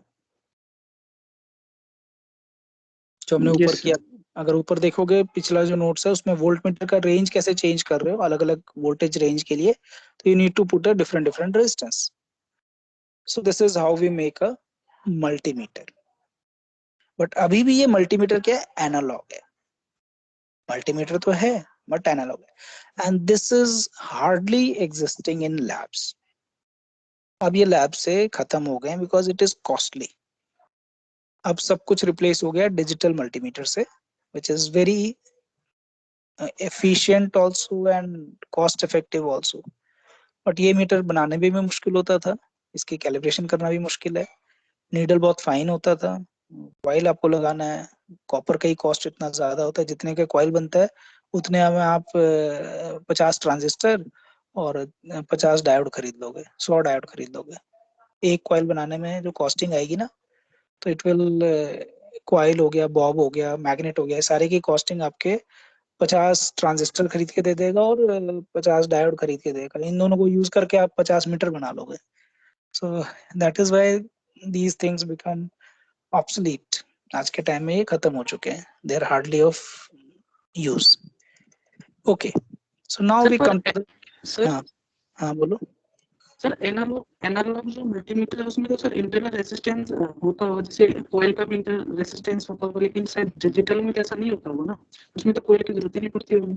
उसमें कॉइल नहीं होता है, डिजिटल में कॉइल नहीं होता है, डिजिटल में कन्वर्टर होता है। तो एनालॉग वैल्यू को डिजिटलाइज कर देते हैं, मतलब वो आपके वो होते हैं एम्पलीफायर या कंपैरेटर, इस तरह के इंस्ट्रूमेंट लगे होते हैं, मतलब इंस्ट्रूमेंट डिवाइस हैं actually. So they compare the voltage and convert that into 0101 form, कि भाई ये वैल्यू अगर 15 वोल्ट है तो इसको मैं ऐसा कहूंगा, 1 वोल्ट को मैं ये कहूंगा, तो it just convert into a digital format. तो वहां पे कोई कॉइल की जरूरत नहीं होती, और डिजिटल को आप डिस्प्ले कर सकते हो, उसको नंबर के फॉर्म में लिख सकते हो यूजिंग 7 सेगमेंट एलईडी, और you can use liquid crystal, or you can use other LED which is a very not 7 segment but they are very continuous LED, जो आपके टीवी में होता है ना, array of LED। और एक होता है 7 segment, 7 segment सुना है आप लोगों ने? 7 segment display, ये वर्ड सुना है? Yes sir. तो दैट इज आल्सो यूज्ड। अब तो कम हो गया है, नहीं तो मैक्सिमम जगह पे आपके हैं, बहुत जगह आप, मेरे ख्याल से आप अभी भी कैलकुलेटर में 7 सेगमेंट यूज करते हो। आप इवन उसमें क्या बोलते हैं, आपके जितने भी रिमोट्स होते हैं, अगर एसी का रिमोट है आपके पास, तो एसी के रिमोट में जो टेम्परेचर लिख के आता है, कोई भी वैल्यू लिख के आती है, तो there are 7 segment, there are 7 LEDs and they can write every number. 7 LED की रिक्वायरमेंट होती है किसी भी नंबर को लिखने के लिए। Okay, so now we come to the sir AC. बोलो। Sir one more doubt. हाँ सर जो एमीटर होता है, जैसे मैं करंट को मेजर करता हूँ, तो सर उसमें पैरेलल में एक शंट रेजिस्टेंस लगा होता है ना, तो सर हाँ शंट रेजिस्टेंस की जो वैल्यू होती है वो बहुत कम होती है कंपेयर टू, यदि मैं कोयल की बात करूँ जो एमीटर के अंदर होती है। तो सर मतलब डिजिटल में तो कोयल की सर नेसेसिटी मतलब उस जरूरत ही नहीं होती, तो फिर कॉइल की जरूरत ही नहीं है। आप करंट को भी, आप वोल्टेज को जैसे आप कन्वर्ट कर रहे हो, डिजिटाइज कर रहे हो, वैसे वोल्टेज को आप डिजिटाइज कर दोगे। आप डिजिटाइज ही करना है ना, करंट को भी आप कर सकते हो डिजिटाइज और वोल्टेज को भी कर सकते हो। कोई ऐसा रिस्ट्रिक्शन थोड़ी ना कि करंट को ही होता है या वोल्टेज को होता है, दोनों को आप डिजिटाइज कर सकते हो। कितना करंट है उसको डिजिटल वैल्यू में लिख सकते हो, और उसका रेजोल्यूशन आप डिसाइड करो कि मुझे 10 बिट्स यूज करने हैं कि 50 बिट यूज करने हैं। जितने ज्यादा आप बिट रखोगे उसमें कि मुझे इस नंबर को इतने बिट में लिखना है, तो उसकी प्रिसीजन और रेजोल्यूशन बढ़ जाती है कि आप छोटे अमाउंट के करंट को भी मेजर कर पाते हो। Okay sir. और how can I change analogue to digital? Again we have the things, analogue to digital के लिए हमारे पास रेजिस्टेंस होते हैं। रेजिस्टेंस की एक पर्टिकुलर फॉर्मेशन में रेजिस्टेंस को अटैच करते हैं, तो वो क्या करता है, डिजिटल सिग्नल को एनालॉग सिग्नल में कन्वर्ट कर देता है। तो मेरे ख्याल से पता नहीं आपके सिलेबस में इसमें नहीं है, ये शायद नेक्स्ट सेमेस्टर में है, डिजिटल टू एनालॉग या analog to R to R ladder कहते हैं उसे, अगर ये वर्ड भी सुना हो कहीं तो, आर टू आर लैडर या रेजिस्टिव नेटवर्क कह देते हैं उसे कई बार शॉर्ट में। So that is used to convert a digital value into analogue.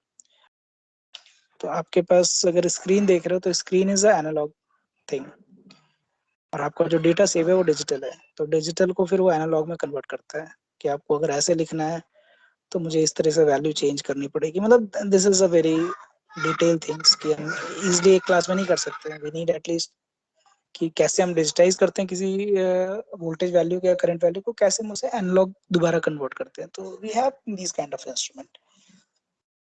हमारे पास हर चीज का सर्किट है, ऐसा नहीं कि कुछ अजीब सी चीज है. ठीक है, तो we will learn something about these things. Maybe in this semester you will learn in digital classes, or maybe in analog you will learn in the next class कि ये क्या है. नहीं होता तो मैं एक आधा दिन हिंट लेकर के बता दूंगा, ऐसा होता है. ठीक है. Okay, so now we come to the AC voltage. अभी तक हम DC मेजर कर रहे थे तो कोई दिक्कत नहीं थी. Now we have to measure the AC voltage using this moving coil. तो अगर मूविंग कॉइल से मैं अगर AC वोल्टेज मेजर करता हूँ, तो AC वोल्टेज हम जब भी मेजर करते हैं ना, तो AC का मीनिंग है जो ये आपको वॉवलिंग दिखा रहा है ना, ये आप देखोगे नीडल है और नीडल का there is a vibration.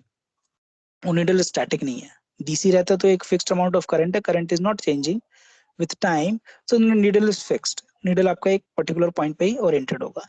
But अगर आपका AC है और लो फ्रीक्वेंसी है, नॉर्मली घर में जो AC आता है 50 हर्ट्ज का होता है, तो 50 हर्ट्ज का variation means anything which is moving up and down 50 times a second, you can easily visualize using your eyes.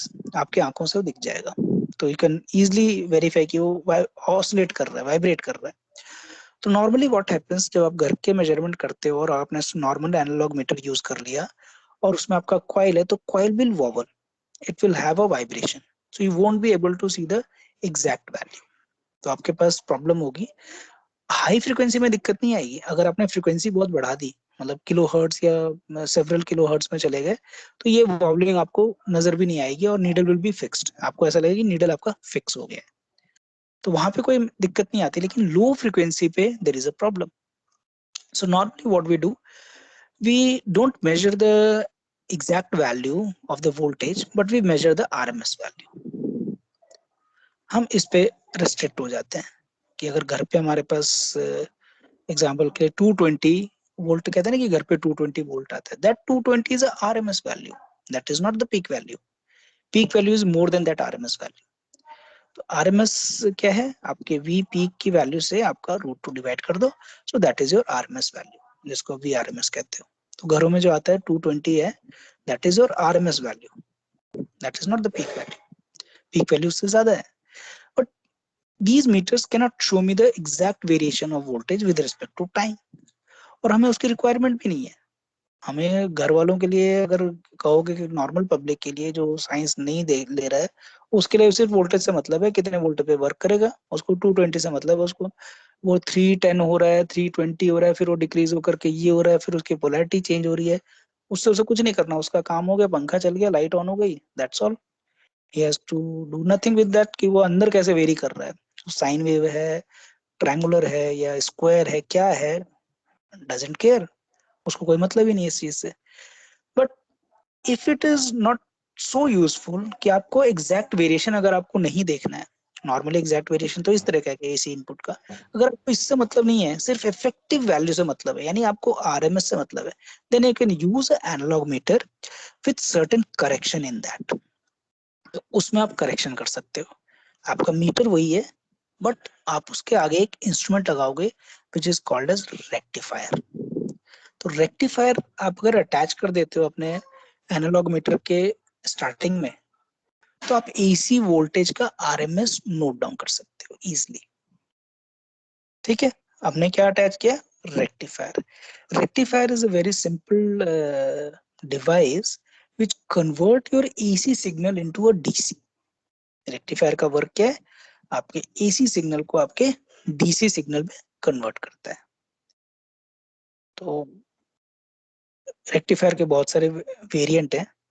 जो अभी हमारे पास सामने जो वेरिएंट है, this is called as full wave rectifier. Half wave भी होता है, but this is a full wave rectifier. ये वैल्यू पॉजिटिव है तो उसको एज इट इज उसने प्लॉट कर दिया, जो वैल्यू नेगेटिव है उसको भी पॉजिटिव कर देता है. तो सिर्फ आपको इसका स्ट्रेंथ दिखाता है कि वोल्टेज जो है ना, ये इस स्ट्रेंथ की वैल्यू है, बट सब कुछ यूनिडायरेक्शनल हो जाता है. सो this is something like a DC signal. It is obviously not constant, but this is a DC signal. Yani the variation is not reversing. आपका टाइम के सेंस में आप सेम पोलैरिटी पे फॉलो कर रहे हो, तो दैट इज डीसी। डीसी का हमेशा मीनिंग ये नहीं होता कि कांस्टेंट वैल्यू, डीसी का मीनिंग होता है it doesn't have any polarity variation, और टाइम के साथ उसका पोलैरिटी चेंज नहीं हो रहा है।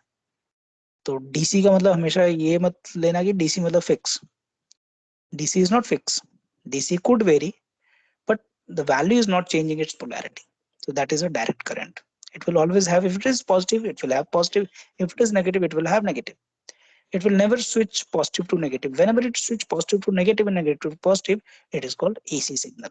ठीक है? So this is a very pure sine wave and this is what is the output of a rectifier. तो rectifier work कैसे करता है ये भी आप next semester में पढ़ोगे, बट अगर यहाँ हल्का सा हिंट ले लें तो पॉजिटिव साइकिल में देखो क्या होगा।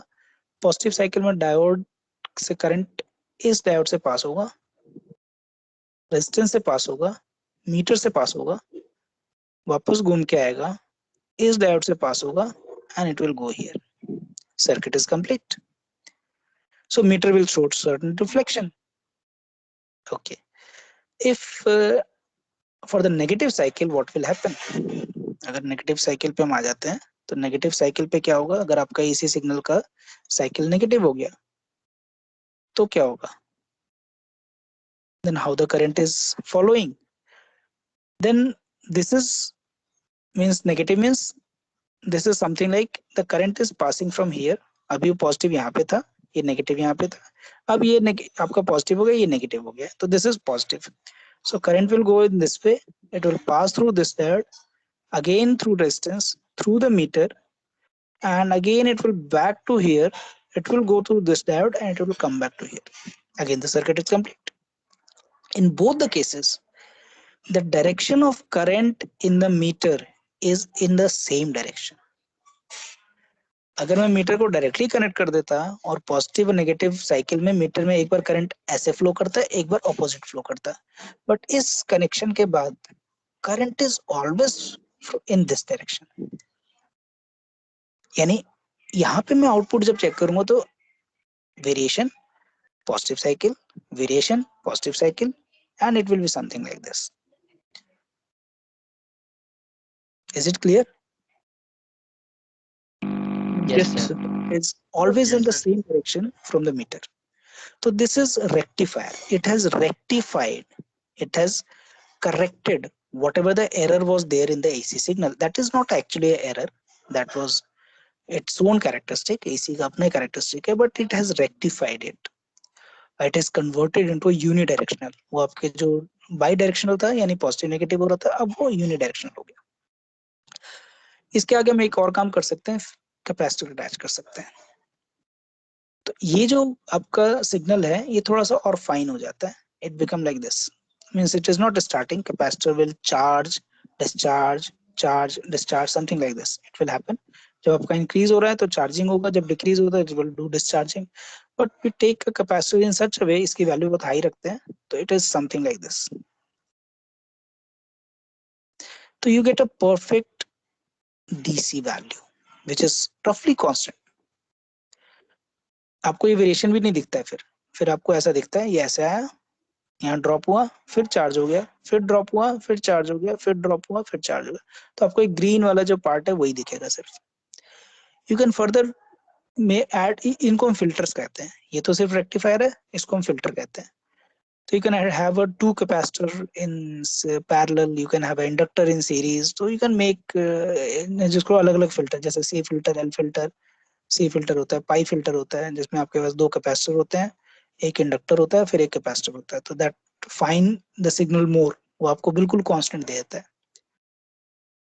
और इसके आगे अगर फिर भी आपका मन नहीं भरता है कि मुझे फिर भी यार ये वेरिएशन है, अभी भी मान लो आपका करंट 1 एम्पियर है और वेरिएशन जो है वो 0.1 मिली एम्पियर का, यानी प्लस माइनस चल रहा है ये वैल्यू, तो there is a sine wave, but वो साइन वेव बहुत ही छोटा हो गया है.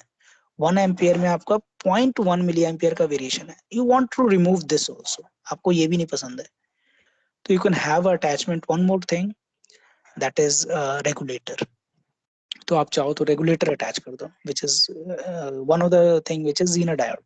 आपने डायोड सुना होगा, बट ज़ीनर डायोड यूज करोगे तो that will give you the perfect DC voltage, और फिर भी अगर वेरिएशन आता है, फिर भी आपका मन नहीं भरता है, मुझे लगता है कि वो माइक्रो में चला गया, फिर भी वेरी कर रहा है, सर इसको और क्लियर करो, then you can have IC regulators. तो आप जीनो डायोड भी यूज कर सकते हो। आईसी रेगुलेटर बिल्कुल परफेक्ट सिग्नल देंगे। देखो आपको बोलोगे कि मुझे 12 वोल्ट चाहिए तो 12 वोल्ट ही देगा वो। तो यू कैन मेक डिजाइन, इसके आगे और भी अटैचमेंट कर सकते हो, then you will get a perfect DC voltage. But उतनी डिटेल में हम नहीं जा रहे हैं, वी ओनली फोकस कि हम किसी भी एसी सिग्नल को मेजर कर सकते हैं using our own analog meter, which is a moving coil, permanent moving coil meter, and we can use a rectifier and a filter to measure the RMS value. ठीक है। अगर कोई बोलता है कि एनालॉग मीटर आप यूज करके कैसे मेजर करते हो एक एसी वोल्टेज को, तो यू कैन से उसके आगे हम रेक्टिफायर लगाते हैं, फिल्टर लगाते हैं, और the conversion is from AC to DC होता है। और डीसी का जो एक्चुअली जो आरएमएस है, ये हमें आरएमएस ही दिखाएगा, तो हमें आरएमएस वैल्यू हमारे पास नोट डाउन हो जाता है। ठीक है, ओके। उसके लिए एक और है, यहाँ मैंने थोड़ी कैलकुलेशन भी कर रखी है। एक साइन वेव का आरएमएस कितना होता है, या average value you can say. We want to measure the RMS, and for different wave how much RMS is there. Sine wave का RMS 0.707 होता है, ट्रायंगुलर का 0.5 होता है, स्क्वायर का वही होता है जो उसका RMS होता है, यानी जो वैल्यू होती है वही उसकी वैल्यू होती है। So these things we will do in, you will do in detail in analog in next year, next semester. Now this is a true RMS voltmeter. Exam में आ सकता है। Draw the block diagram for the true RMS voltmeter. अभी जो हमने किया ना, वो RMS तो है बट वो ट्रू नहीं है। उसमें आपके सर इस एग्जाम में डायग्राम ज्यादा आते हैं क्या हम लोग के पास? यस, ब्लॉक डायग्राम ज्यादा आता है, ब्लॉक डायग्राम ज्यादा है। मैक्सिमम आपको ब्लॉक डायग्राम ही आएगा, डिटेल सर्किट बहुत कम आएगा। अगर कोई ऐसा है कि पूछना चाहता तो पूछेगा, जैसे रेंज ऑफ जो थ्योरेटिकल कम होगा। हाँ क्या? थ्योरेटिकल कम होगा, थ्योरेटिकल नहीं डायग्राम देने को कहेंगे। हाँ नहीं, क्वेश्चन जैसे एग्जांपल में दे रहा हूँ क्वेश्चन का, draw the block diagram of a multimeter and discuss its various functioning. तो ऊपर जो मैंने दिखाया है वो वाला आपको डायग्राम बनाना है, और उसके डिफरेंट आपको अलग अलग सिलेक्शन के लिए आपको दिखा देना है कि इसमें वोल्टेज मेजर करेगा फॉर डिफरेंट रेंज, इसमें ये मेजर करेगा, and this is a meter which have certain resistance, which have certain fixed current, maximum current is there which will give me a full scale diffraction. आपको आ सकता है draw the block diagram for a voltmeter and make a circuit in which you can have a different range of at least 4 range of a voltage measurement for a same meter. तो आप जो मैंने शुरू में discuss किया था कि आपने रेजिस्टेंस सीरीज में या पैरेलल में जैसे भी अटैच करना, you can discuss that. Even the circuit diagram would be there, and find the diff resistance आ सकता है कि आप different resistance find करो जिसमें कि voltage range ये हो जाएगा या current का range ये हो जाएगा। ठीक है, explanation and block diagram, this is the most of the questions you will have, because obvious है इसमें। देखो अगर मैं सामने अगर आप सर्किट देख रहे हो, इसमें एम्पलीफायर है, अब एम्पलीफायर आपने नहीं पढ़ा है तो एम्पलीफायर की डिटेलिंग मैं पूछ ही नहीं सकता हूँ ना, बट यू शुड नो कि एम्पलीफायर होता है, this is what you should know. ठीक है, ठीक है, yes sir. Okay, so now we have true RMS value, true RMS voltmeter, ये जो एग्जैक्टली आरएमएस को ही नोट डाउन करेगा। हम आरएमएस फॉर्मूले से तो कर लेते हैं कि 1/√2 शायद होता है वैल्यू, या किसी केस में 90%, इट इज अप टू कि भाई कैसे आप डिफाइन कर रहे हो, but exactly RMS means the effective value of the AC signal, जिसको आप वर्क में कन्वर्ट कर सकते हो। effective value of your AC signal which you can convert into a work, यानी कोई काम करे वो, तो उस तरह के वैल्यू को ही आरएमएस कहते हैं, which is something which is effective value. So the same simple kind of diagram is there. देखने में तो सिंपल नहीं लग रहा होगा आपको but this is a simple diagram. This is a input source, AC source, एक एम्पलीफायर है। अगर एसी की वोल्टेज बहुत कम है, फॉर एग्जांपल मिली एम्पियर में या माइक्रो एम्पियर में, उसको आपको मेजर करना है, माइक्रो वोल्ट मेजर करना है, तो माइक्रो वोल्ट मेजर करना थोड़ा डिफिकल्ट है। अगर मेरा मीटर जो है, अगर मेरा फुल स्केल डिफ्लेक्शन पे वो 1 मिली एम्पियर पे वर्क करता है तो माइक्रो एम्पियर तो मैं मेजर ही नहीं कर पाऊंगा. तो I can attach a amplifier. This amplifier will increase the strength of this voltage but in a proportionate. कितनी वैल्यू में एक मल्टीप्लायर फैक्टर से वो इंक्रीज कर देता है. यानी माइक्रो एम्पियर को वो एम्पियर तक ला सकता है, मिली एम्पियर तक ला सकता है, टेंस ऑफ मिली एम्पियर तक ला सकता है. इट कैन इंक्रीज बट वो प्रोपोर्शनेट किसी ऑर्डर में कर रहा है, हर एक वैल्यू के लिए उतना ही करेगा, ये ध्यान रखना. तो there is a amplifier. Then there is a resistance. आपने क्या किया, इसको डायरेक्टली मेजर नहीं किया आपने. मीटर जो लगाया था ना, उस मीटर में ये करंट नहीं जा रहा है directly. This is not going directly to this meter. What it is doing, this current, whatever the current या voltage which is being dumped on a resistance, उसको क्या कर रहा है, एक रेजिस्टेंस पे डंप कर रहा है. जब वो डंप करे तो रेजिस्टेंस हीट अप होगा. हीट अप होने के बाद it will release the heat energy. तो हम यहाँ छोटा सा स्पेस बना के रखते हैं जिसमें कोई हीट एनर्जी को डेसिपेट करता है. And there is a thermocouple. This is a thermocouple. तो ये एक तरीके का अरेंजमेंट है जिसमें कि आपके रेजिस्टेंस है और there is a dot. This dot is something like a thermocouple. तो ये पूरा पार्टी आपका थर्मोकपल की तरह वर्क कर रहा है. ये थर्मोकपल क्या कर रहा है कि आपके पास यहाँ से हीट को सेंस करके it make a current in this part. क्योंकि थर्मोकपल की प्रॉपर्टी होती है जब वो हीट अप होगा, उसके दो जंक्शन होते हैं ना थर्मोकपल के. आपने दो जंक्शन पढ़े हैं, थर्मोकपल आपने पढ़ा है पहले? मेरे ख्याल से 12th में तो पढ़ते हैं थर्मोकपल. No sir. थर्मोकपल नहीं पढ़ा? नहीं पढ़ा सर. नहीं पढ़ा सर. नो सर, नहीं पढ़ा सर. थर्मोकपल तो 12th में होता था, ऐसा तो नहीं है. हमारे टाइम पे कट हट गया गया होगा सर अब. नहीं ऐसा है ही नहीं कि उसे हटाया जाए. It is very important. Sir हट गया ना सर. हम लोग यही सफर कर रहे हैं. 12th में टीचर्स कहते थे ये आगे पढ़ोगे और यहाँ पे आप लोग कहते हैं कि 12th में पढ़ा होगा. हम लोग यही सफर कर रहे हैं. Thermocouple is actually, it is made up of two different material. चलो मैं इसको दूसरे कलर से बना देता हूँ. थर्मोकपल कोई अलग सी चीज नहीं है. जैसे कॉपर और iron, they can be they can be used to form a thermocouple.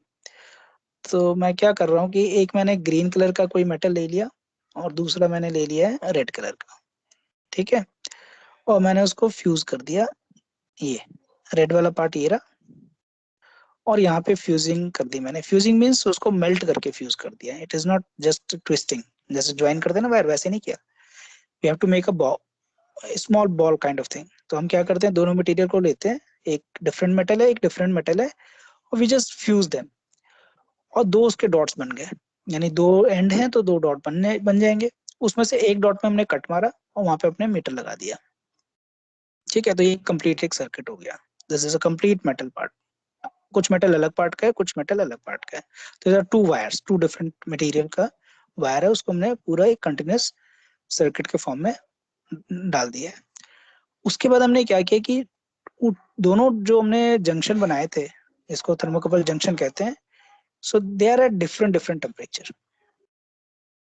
either T1 could be greater than T2 और T2 could, there is a temperature difference. दोनों जो आपके डॉट्स बने थे, दोनों जो आपने फ्यूज करके मेटल के बॉल्स बनाए थे दोनों एंड पे, उनको आपको डिफरेंट टेम्परेचर पे रखना है. अगर आप डिफरेंट टेम्परेचर पे रखते हो तो there will be a current. That current is very small, micro milli के आसपास का होता है, but there is a current. Means there is no battery source, but if you have a temperature difference between these two junction, then there will be a current which is flowing in this complete circuit. This is called a thermocouple. और इस effect को कहते हैं Seebeck effect. तो जिस scientist ने discover किया था उसको सीबेक शायद उसका नाम था. तो ये this is called Seebeck effect. So if you make a to junction, keep at a different temperature, and this is what the current will start flowing. So it means the current which is proportional to T1 minus T2. Temperature different, बाकी और भी फॉर्मूले हैं, इसमें आगे भी terms है. तो it is proportional to delta T. आपका टेम्परेचर डिफरेंस क्या है उस पे प्रोपोर्शनल होता है. यानी you can easily either if you know any one of the temperature, then you can predict the any other value using this information of I. क्योंकि आप मीटर में कैलकुलेट कर रहे हो कि कितना एम्पियर फ्लो हो रहा है, तो आप T1 कैलकुलेट कर सकते हो. तो मैक्सिमम डिवाइसेस आपके घर में भी जो बने होते हैं ना, अधिकतर जगह थर्मोकपल लगा हुआ है। आपका एसी, आपने कभी एसी क्लीन किया है उसका कैप हटा करके? कभी क्लीन किया है या कभी नहीं किया? Yes sir. किया है ना? तो या एसी ठीक करने भी जो आता होगा, उसकी क्लीनिंग करने के लिए आता होगा कोई भी, आप जैसे ही वो हटाता है ना एसी, तो सबसे ऊपर आपको एक शीट दिखती है। उस शीट में आयरन की शीट होती है ना, बहुत फाइन स्लिट्स बने होते हैं उसमें, जिससे कि actually air yes sir. Thermal radiate energy को रेडिएट करने के लिए, थर्मल एनर्जी को, तभी आपका जो कूलेंट होता है कूल होता है। तो उस रेडिएंट के ऊपर एक छोटा सा ब्लैक कलर का एक वायर होगा, और वो वहां पे कहीं पे रखा होगा, ऐसे सामने दिख जाता है इजिली। और मे बी कभी आप जब खोलोगे तो मे बी ध्यान दोगे कि उस जो एरिया आपको विजिबल है, जब आप उसका ढक्कन खोलते हो एसी का, तो वहां पे ब्लैक कलर का एक बिल्कुल कवर्ड, प्लास्टिक में कवर्ड होगा, और it will have a wire, और वायर आपके कहीं टेम्परेचर जहाँ शो करता है ना एसी, वहां पे जाएगा, तो ये ब्लैक कलर का वायर होगा। दैट इज यस सर लगा। That is a thermocouple. आप जब एसी का टेम्परेचर करते हो ना कि मुझे 25 डिग्री रखना है, तो वही इंफॉर्मेशन देता है आपके कंट्रोलर को कि आपको जब इस थर्मोकपल का सेंस है, इसका एक आपका एंड कहीं और होगा, जो रूम टेम्परेचर पे या कहीं और होगा, जिसको उसने वो अपने थर्मोस्टैट तो नहीं होता? Thermostat. thermostat is a different thing. Thermostat is a different thing, but it is also that is behaving in the mechanical property. Thermostat mechanical property पे बिहेव करता है, और थर्मोकपल इलेक्ट्रिकल प्रॉपर्टी पे बिहेव करता है। दोनों का आइडिया एक जैसा ही है, दोनों टेम्परेचर से रिलेटेड है, बट एक आपके मैकेनिकल पार्ट को डील करता है, एक आपके इलेक्ट्रिकल पार्ट को डील करता है। थर्मोकपल इलेक्ट्रिकल पार्ट को डील करता है। Yes sir.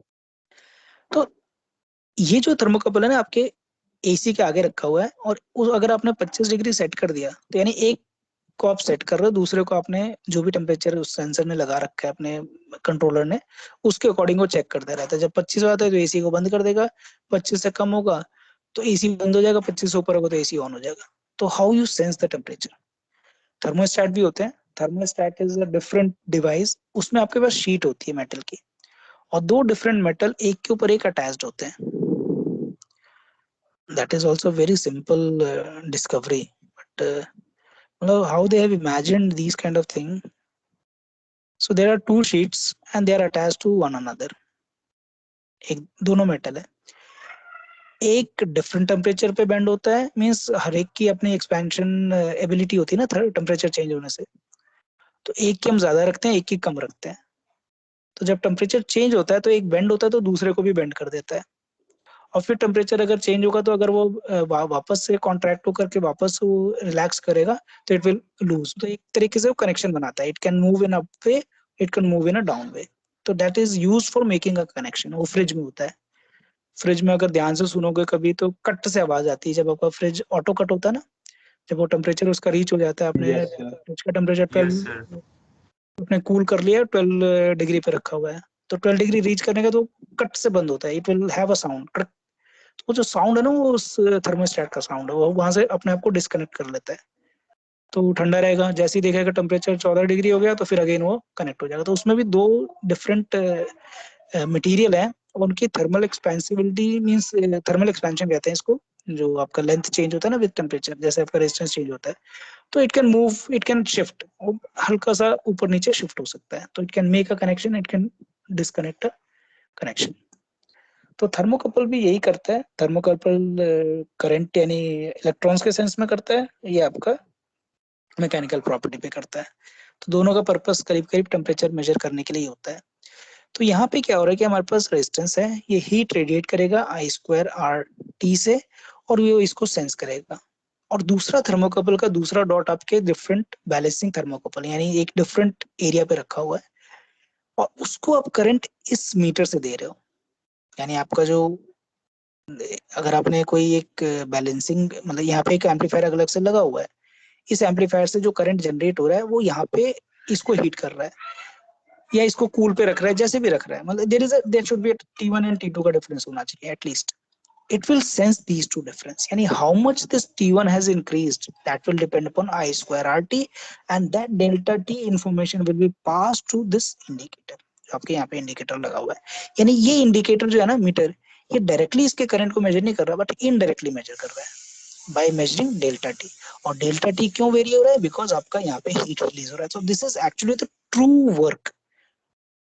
ट्रू वर्क क्या है? Radiation of energy. आपका जो रेजिस्टेंस है, कितना पावर उसने जनरेट किया, कितना I square R T generate कर रहा है, that is what you have to sense. So this is a true RMS voltmeter. अगर आप रेक्टिफायर यूज करते हो तो पॉसिबिलिटी है कि आपके डायोड पे भी कुछ पावर डिसिपेट हो रहा है, जिसको आप अवॉइड कर रहे हो, मेजर ही नहीं कर पा रहे हो। आपका सिर्फ मीटर में कुछ जो करंट जा रहा है वो डायोड का भी, हम आइडियली डायोड को समझते हैं कि उसका रेजिस्टेंस जब कंडक्टिंग होता है तो रेजिस्टेंस उसका होता ही नहीं है, 1 ओम या 2 ओम होता है, but sometime the diode have 100 ohm of resistance, तो that is a good amount. तो आप जो मेजर कर रहे हो शायद कुछ एरर वैल्यू मेजर कर रहे हो। So rectifier does not give you the true value, but thermocouple voltmeter give you the true value because it actually sense the heat. और ये बिल्कुल कवर्ड होता है, ऐसा नहीं कि हीट कहीं से लीक होगा, सारा का सारा हीट इसके टेम्परेचर को चेंज करने में यूज हुआ है। So this, I think we end with the analog things, and now we shift to the next. We can discuss further more on these kind of instrument, but I left you to explore it on your own, and you will also explore the specification of multimeter, analog, and their means actually analog specification में आप Google पे जाओ, multimeter type करो analogue, और फिर उसकी specification देखो, कितने और वोल्टेज के लिए हम मेजर कर पाते हैं, कितने करंट के लिए मेजर कर पाते हैं, वो सारा आपके एक्सप्लोरेशन पे है, आप कितना एक्सप्लोर करते हो, क्योंकि एग्जाम में वो आता मैंने है। चेक करा था उसको, तो दिखा रहा था जितना महंगा वो है मल्टीमीटर, उतना ज्यादा अच्छा वो करता है वो, तो यस रेंज उसकी महंगी के हिसाब से होती है। यस, लो वोल्टेज मेजर करना तो it is very costly, range if you want very large then it will be costly because it has to accommodate everything, वो सारी चीजें आपकी कॉस्ट बढ़ती आती है। तो best instrument is from Keithley. Yes, sir. Keithley बनाता है सबसे अच्छे voltmeter ammeter, they are making electronic voltmeter ammeter from very long time. Okay, so we move to the हाँ बोलो। 500 शुरू होता है, 12,000 तक जाता है, 12-20,000 तक। यस, अभी लैग वाला नहीं देखा आपने, आप कीथले टाइप करना कीथले वोल्टमीटर, तो that will go in lakhs. आप 12,000 पे गए हो। Okay, so now we move to the sir other I have topics. A doubt. बोलो सर मैं से पूछ रहा था कि जो एसी जो हमने एसी सिग्नल दिया था, एसी सिग्नल जो है वहां से एम्पलीफाई हुआ, और एम्पलीफाई होने के बाद हमने एक रेसिस्टेंस वहां अटैच कर रखा है।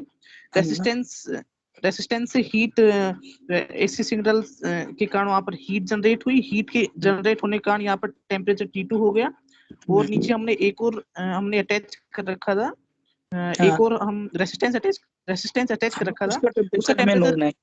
हाँ, तो सर मैं पूछ ये रहा था कि सर एसी सिग्नल आ रहा है ना, तो वहां पर डीसी मतलब कैसे हो गया, मतलब जो वायर से जो जाएगा, मतलब जो मेरे को मिलेगा वो तो एसी मिलेगा। देखो नहीं, अच्छा ये अच्छा चीज आपने पूछा कि यहाँ डीसी क्यों लगा रखा है आपने। देखो, जब थर्मोकपल, देखो इस वायर में से जो करंट जा रहा है वो साइन वेव है, यानी इस रेजिस्टेंस में से जो करंट पास हो रहा है वो साइन वेव है, साइन है ना। यस।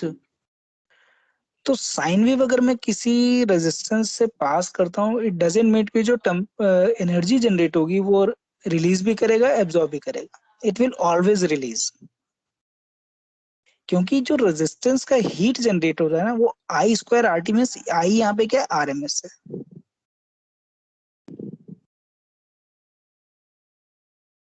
ऐसा तो नहीं हो सकता ना कि ये हीट रेडिएट करेगा फिर एब्जॉर्ब करेगा, अगर मेरा सिग्नल लोअर उस पे मतलब पोलैरिटी चेंज होगी तो ये ऑब्जर्व थोड़ी ना, एब्जॉर्ब थोड़ी ना करने लग जाएगा हीट को, इट विल ऑलवेज रिलीज,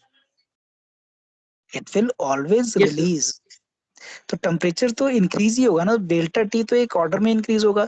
अब जो मेरा इस तरफ करंट है, यानी इस पार्ट में जो करंट फ्लो रहा है, नहीं थर्मोकपल एरिया में जो फ्लो रहा है, that is always a DC current, it will have a certain direction as per your choice of material and temperature, तो वो इस डेल्टा टी पे डिपेंड करेगा, वो हमेशा डीसी ही होगा। और क्योंकि ये बहुत कम होते हैं मैंने ये भी बोला था आपको कि जो आपके थर्मोकपल होते हैं उसमें करंट आपके माइक्रो और मिली से, मिली भी नहीं, फ्रैक्शन ऑफ मिली और माइक्रो में होते हैं. तो you need amplifier to increase that value to measure at least a feasible value तक आपको लाना पड़ता है ताकि आप मेजर करो. That is why this DC amplifier is there. जो भी करंट जनरेट हो रहा है ना इस पर्टिकुलर थर्मोकपल में, ये तो आपने फिक्स कर रखा है कितना रेजिस्टेंस रखना है. तो जो भी करंट, अभी ये कहोगे कि सर इसमें वो कहाँ से फ्लो हो रहा है, इसके पास कहाँ से करंट हो रहा है, यानी इसका टेम्परेचर मैं कैसे डिसाइड कर रहा हूँ. ये जो भी minimum current starting seed current होगा, यानी जैसे आपका सर्किट यहाँ पे ये मान लेते हैं रूम टेम्परेचर पे, और ये एक पर्टिकुलर टेम्परेचर पे जैसे आपका ये रेजिस्टेंस हीट रिलीज करेगा तो it will decrease, it will have a current. That current can run this DC amplifier. और डीसी एम्पलीफायर जब रन करेगा तो it will pass certain amount of current to this one. तो ये इस temperature को मेंटेन करता रहेगा, जिसको हम थोड़ा सा मैंने फीडबैक लिखा है, बट फीडबैक कभी आपको समझ में नहीं आएगा कि फीडबैक क्या होता है. आउटपुट को हम दोबारा इनपुट पे डाल देते हैं, that is called a feedback. तो जैसे टीचर पढ़ा रहे हैं ना, तो बच्चे फिर फीडबैक लिखते हैं क्लास के बाद कि सर ये समझ में नहीं आया, ये आपने अच्छे से नहीं पढ़ाया, ये आपने वो नहीं किया, तो टीचर अगले क्लास में फिर उसे इम्प्रूव करता है. So this is called a feedback process. तो feedback means amplifier work on a feedback kind of thing. Output कैसा आया, उस आउटपुट का कुछ पार्ट निकाल करके वो दोबारा इनपुट पे डालता है, जिससे उसकी इंप्रूवमेंट होती है एम्पलीफिकेशन की. तो अभी उतना क्लियर नहीं होगा, but it is something like this circuit work on a feedback. So this is a DC current. ये हमेशा डीसी होगा. थर्मोकपल में जो करंट है वो एसी नहीं होगा, that will be a DC, because it just depend upon the temperature difference. वो टेम्परेचर के डिफरेंस पे डिपेंड कर रहा है, वो प्रोपोर्शनल है इसके. तो it will always be a unidirectional, it will not be like a sine wave. और यहाँ पे क्यों यूनिडायरेक्शनल हो गया, क्योंकि हीट हमेशा जनरेट होता है. आपका साइन वेव कैसा भी हो, ट्रायंगुलर हो, स्क्वायर हो, कैसा भी हो, रेजिस्टेंस पे हीट जनरेट होगा. It will be released, it will never again absorb those heat. ऐसा नहीं कि पोलैरिटी चेंज होगी करंट की तो resistance will start absorbing the heat which it has released. It will always release, and it will release in the form of IRMS square RT. ठीक है. So that is why sir the एक और बात की sir, हाँ sir वो समझ में आ गया. एक और बात की एसी जो एम्पलीफायर है वो केवल मतलब क्या बोलते हैं, एसी जो एम्पलीफायर है वो केवल मतलब करंट को इंक्रीज करेगा या फिर फ्रीक्वेंसी को भी इंक्रीज करेगा? नहीं, फ्रीक्वेंसी कर देगा तो फिर गड़बड़ हो गया, फिर वो एम्पलीफायर नहीं है. एम्पलीफायर सिर्फ आपके वोल्टेज के स्ट्रेंथ को इंक्रीज करता है या करंट के स्ट्रेंथ को. अगर फ्रीक्वेंसी चेंज कर दिया तो then it is not amplifier. Okay sir. है ना. आप एम्पलीफायर यूज करते हो ना घर में, स्पीकर्स में एम्पलीफायर लगे होते हैं ना. Yes sir, yes. आपका कंप्यूटर आपको बहुत कम करंट पे आपके गाने, आप देखोगे कि जो आपके गाने जो भी सुनते हो वो बहुत लो करंट पे वर्क करते हैं, लेकिन आपका स्पीकर हाई करंट पे वर्क कर सकता है, क्योंकि स्पीकर में आपके मैकेनिकल पार्ट लगे हुए हैं, इट हैज टू वाइब्रेट. तो आपने तो माइक्रो एम्पियर करंट दिया और गाना आपने बोला कि चलो मेरा गाना है, ये माइक्रो एम्पियर के करंट को मैं पास कर रहा हूँ. स्पीकर को आप दोगे तो स्पीकर कुछ करेगा ही नहीं, because speaker has thin sheet of paper and that paper has to vibrate. There is a diaphragm, और डायफ्राम को आपको वाइब्रेट करना होता है, यानी there is a good amount of current you are required. तो यू हैव अ एम्पलीफायर. आप बीच में एक एम्पलीफायर लगाते हो. एम्पलीफायर क्या करना चाहिए, सिर्फ आपके जो इनपुट वोल्टेज था उसको इंक्रीज करेगा so that your diaphragm can move. अगर जो आपने फ्रीक्वेंसी चेंज कर दिया तो गाना का कुछ और ही सुर हो जाएगा. मतलब गाने की अगर फ्रीक्वेंसी चेंज होती है, आपने जो बोला या जो भी गाना है उसकी एक पर्टिकुलर फ्रीक्वेंसी है, टाइम के साथ तो फ्रीक्वेंसी चेंज हो रही है, it is soothing to you. And if somehow amplifier change the frequency तो गाना ही चेंज हो जाएगा ना. सुन रहे हो रॉक, सुनाई देगा मेलोडी में चले आओगे, फिर कभी मेलोडी सुन रहे हो तो आपको लगेगा this is something like a rock. तो फ्रीक्वेंसी शुड नॉट चेंज. अगर आप 20 हर्ट्ज पे बोल रहे हो, 40 हर्ट्ज पे बोल रहे हो, तो आगे भी 40 हर्ट्ज पे सिर्फ एम्पलीफाई होना चाहिए. Its strength should increase, but frequency change होने का मतलब आप अलग ही सुन रहे हो फिर. तो एम्पलीफायर हमेशा आपके स्ट्रेंथ को चेंज करता है, फ्रीक्वेंसी को नहीं करता है. But we have an instrument which even change the frequency also. Okay, so now we can move to the next topic, which is electronic voltmeter. अभी तक हम जो कर रहे थे एनालॉग वोल्टमीटर था, Now we have a electronic volt, means the previous voltmeter which is based on the coil motion. आपका coil move करता है, उस पे डिपेंड करता है. इलेक्ट्रॉनिक वोल्टमीटर का मैक्सिमम जो एग्जाम में क्वेश्चन आता है ब्लॉक डायग्राम आता है और थोड़ा सा एक्सप्लेनेशन आता है. What is the advantage of electronic voltmeter, आपके एडवांटेज क्या है. ये 2-3 चीजें जिसपे पूछा जाता है इसमें, क्योंकि इसमें जो कंपोनेंट लगे हुए हैं ना, वो कंपोनेंट आप अभी सिर्फ उसके टर्म से समझ सकते हो कि हाँ कुछ ऐसा होता है, but you don't know the detail circuit, तो ऑब्वियसली वो आपके समझने के लिए थोड़ा सा मुश्किल होता है. So let us see, this is the basic block diagram. This is a very basic. You will have an input voltage. There is a range selection and input switch. आपको कितने range पे measurement करना है, उसके लिए यहाँ पे resistance के different value लगे होंगे. So this is a range selection kind of thing. Then there is an amplifier. You require, if your input is very low, then you have to improve because you have to run this meter also. After this, there is an analog to digital converter. जो हम पहले बोल रहे थे ना, ADC, जिसको हम short form में EDC कहते हैं, एडिशनल डिस्ट्रिक्ट कलेक्टर होते हैं ना, ADC. Okay, analog to digital converter, and rectifier is also there within this, and this is going to convert your analog signal into a digital signal. So this is a basic, very basic. अभी हम थोड़ा सा और detail circuit भी देखेंगे, but this is a very basic electronic voltmeter. अब इसमें कोई भी ना मूविंग कॉइल पार्ट नहीं है, बट स्टिल जो ये वैल्यू है ना, यानी एक जो हमने आगे इंस्ट्रूमेंट लगा रखा है, दिस इज नीडेड, क्योंकि ये क्या कर रहा है ना, आपके पीछे की जो स्मूथनिंग हुई है, यानी सर आपका जो भी इनपुट वोल्टेज था उसकी आपने स्मूथनिंग की है, उसको आपने सिंथेसाइज किया है, सिंथेसाइज कह सकते हो, स्मूथनिंग कह सकते हो, या उसको आपने मॉडिफाई किया है. That is purely on the electronic sense. आपने कोई रेजिस्टेंस नहीं अटैच किया, आपने कुछ और ऐसी चीजें नहीं अटैच की, आपने सिर्फ इलेक्ट्रॉनिक सिस्टम अटैच किया, यानी आपने रेक्टिफायर यूज किया, analog to digital converter use किया, रेंजिंग स्विच यूज किया, आपने एम्पलीफायर यूज किया, all these things which is something like an electronic system, and finally that is given to this same kind of voltmeter which we have earlier used. But यहाँ पे थोड़ा सा हमने improvement किया है, ये तो हमें यहाँ पे क्लियर उतना नहीं होगा आपको, अभी मैं जो भी नीचे सर्किट दिखाऊंगा वहां थोड़ा सा ज्यादा क्लियर होगा. मैंने एक क्लास में कल की क्लास में दिखाया भी है. And then we will go for the basic advantage and disadvantage, that is the more important. ये वाला सर्किट थोड़ा सा क्लियर नहीं होगा, but there is a resistance there in mega ohms, this is a range, and there is another resistance which is, and there is a transistor, and then this is amplifier, this part is amplifier, and then there is a meter also, जिस metre पे आपको reading दिखेगी, यानी ये metre आपका display भी हो सकता है, नीडल वाला भी हो सकता है, बट ये अभी सिर्फ डिस्प्ले और नीडल के लिए वर्क कर रहा है और किसी चीज के लिए वर्क नहीं कर रहा है. पिछले केस में उस सर्किट में इन्वॉल्व होता था, उसके कैलकुलेशन में आता था, आरएम की वैल्यू, आईएम की वैल्यू सबकी कैलकुलेशन में यूज होती थी. यहाँ पे कोई यूज नहीं है, यहाँ पे सिर्फ उस मीटर का मोशन चाहिए, उस मोशन को हम कैलिब्रेट कर सकते हैं, बिकॉज ये they all are working in a very low current, so that motion we need to calibrate and that will give me the reading. But rest of the thing is amplifier. There is a coupler kind of arrangement. That coupler is so better, means this is a FET, this is actually a FET, field effect transistor. This is simply, this is also transistor, this is also transistor, but better thing is that it has a very high impedance, very high.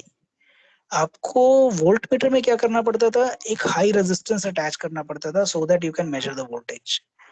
But this transistor which can pass a current with a very high impedance, इसका impedance itself आपके पास hundreds of mega ohms में होता है, tens of mega ohms में होता है, तो that improves your you can say sensitivity or other things.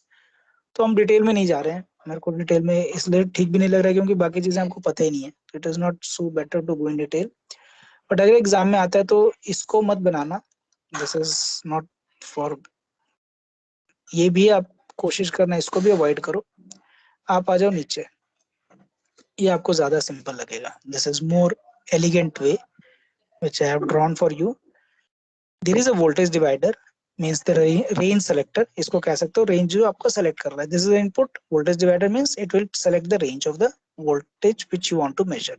There is an amplifier and there is a rectifier These are just like a block diagram, and there is a meter. So this is a AC voltmeter, electronic voltmeter.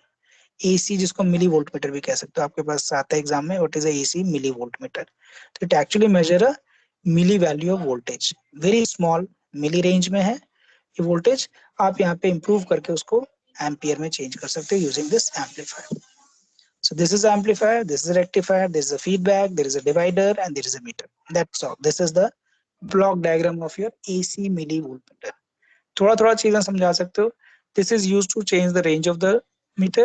This is used to amplify a low signal. This is used to rectify so that your RMS is measured, and this is your meter which show the display. ठीक है, ये diagram बहुत simple है, elegant है. अब हम आ जाते हैं थोड़ा सा डिसएडवांटेज और एडवांटेज में फटाफट, ताकि ये टॉपिक आज ही खत्म हो जाए, so that we next class we will start with the CRO. Sir, हाँ बोलो सर. वो नेगेटिव फीडबैक का क्या मतलब था? बहुत पूरा एक यूनिट होता है पढ़ने के लिए, उसे एक क्लास से 1 मिनट में नहीं समझा सकता मैं. नेगेटिव फीडबैक का नॉर्मल लाइफ से एग्जांपल बताता हूँ. टीचर को आप जब नेगेटिव फीडबैक देते हो ना तो इम्प्रूवमेंट करता है. टीचर को जब पॉजिटिव फीडबैक देते हो ना, इम्प्रूवमेंट नहीं करता वो. उसे लगता है मेरे को, मैंने तो सब बता दिया बच्चों को. ये सिंपल एग्जांपल समझना. टीचर ने आपको पढ़ाया, आपने टीचर को, वाह सर आपने बहुत अच्छा पढ़ा दिया, मजा आ गया पढ़ करके, आपने ये बोला. तो अगली क्लास में टीचर कुछ मेहनत नहीं करेगा, वो जैसे है पढ़ा देगा. This is called positive feedback. And if you give a negative, sir ये आपने बड़ा अच्छा नहीं बताया, तो बिल्कुल मेरे को तो समझ में नहीं आया, पता नहीं बाकी बच्चों को भी नहीं समझ में आया होगा. तो टीचर अगली क्लास से पहले मेहनत करेगा, अच्छे से समझाने की कोशिश करेगा. तो नेगेटिव फीडबैक आपको कौन सा फीडबैक दे? मुझे कोई फीडबैक नहीं चाहिए. आई डू माई वर्क ना, मुझे नहीं चाहिए feedback. I do my work and I always assume कि आप नेगेटिव ही फीडबैक दोगे so that I can improve. है ना, हमेशा ये होना चाहिए, you give negative feedback always. और ये नेगेटिव फीडबैक कॉन्सेप्ट जो है ना इलेक्ट्रॉनिक्स में बहुत important. Negative feedback improve your quality of the instrument, and positive feedback भी यूज होता है कुछ जगह पे जो आपके क्वालिटी को इम्प्रूव तो करता है, बट बहुत कम यूज है उसके. पॉजिटिव फीडबैक का यूज है ऑसिलेटर बनाने में यूज होता है. Negative feedback, most of the instrument use negative feedback. और इंस्ट्रूमेंट के केस में, करंट के केस में क्या होता है, you give a opposite polarity current back to the circuit. This is called negative feedback. अगर वो पॉजिटिव दे रहा है तो आप उसे नेगेटिव वाला एंटर करो उसके इनपुट में. सो this is a negative feedback. वहां पे पोलैरिटी के सेंस में होता है. और लाइफ में मैंने आपको बता ही दिया कि इस तरह के फीडबैक से क्या फर्क पड़ता है. और कबीर ने भी ये फीडबैक, ये नेगेटिव फीडबैक के बारे में एक दुआ लिख रखा है कबीर ने भी. कबीर को भी पता था कि क्या होता है. जो कवि थे ना कबीर, निंदक नियरे राखिए आंगन कुटिस. हाँ, तो वो वही चीज है. निंदक जो निंदा आपकी करता है ना, उसको अपने पास रखो ताकि आपका इम्प्रूवमेंट हो सके. तो this is a negative feedback. तो मेरे को कोई फीडबैक नहीं चाहिए. I will always try to improve myself. ले लो सर. हैं, क्या कह रहे हो? Attendance 5 number. अटेंडेंस हमारे लॉग से आता है.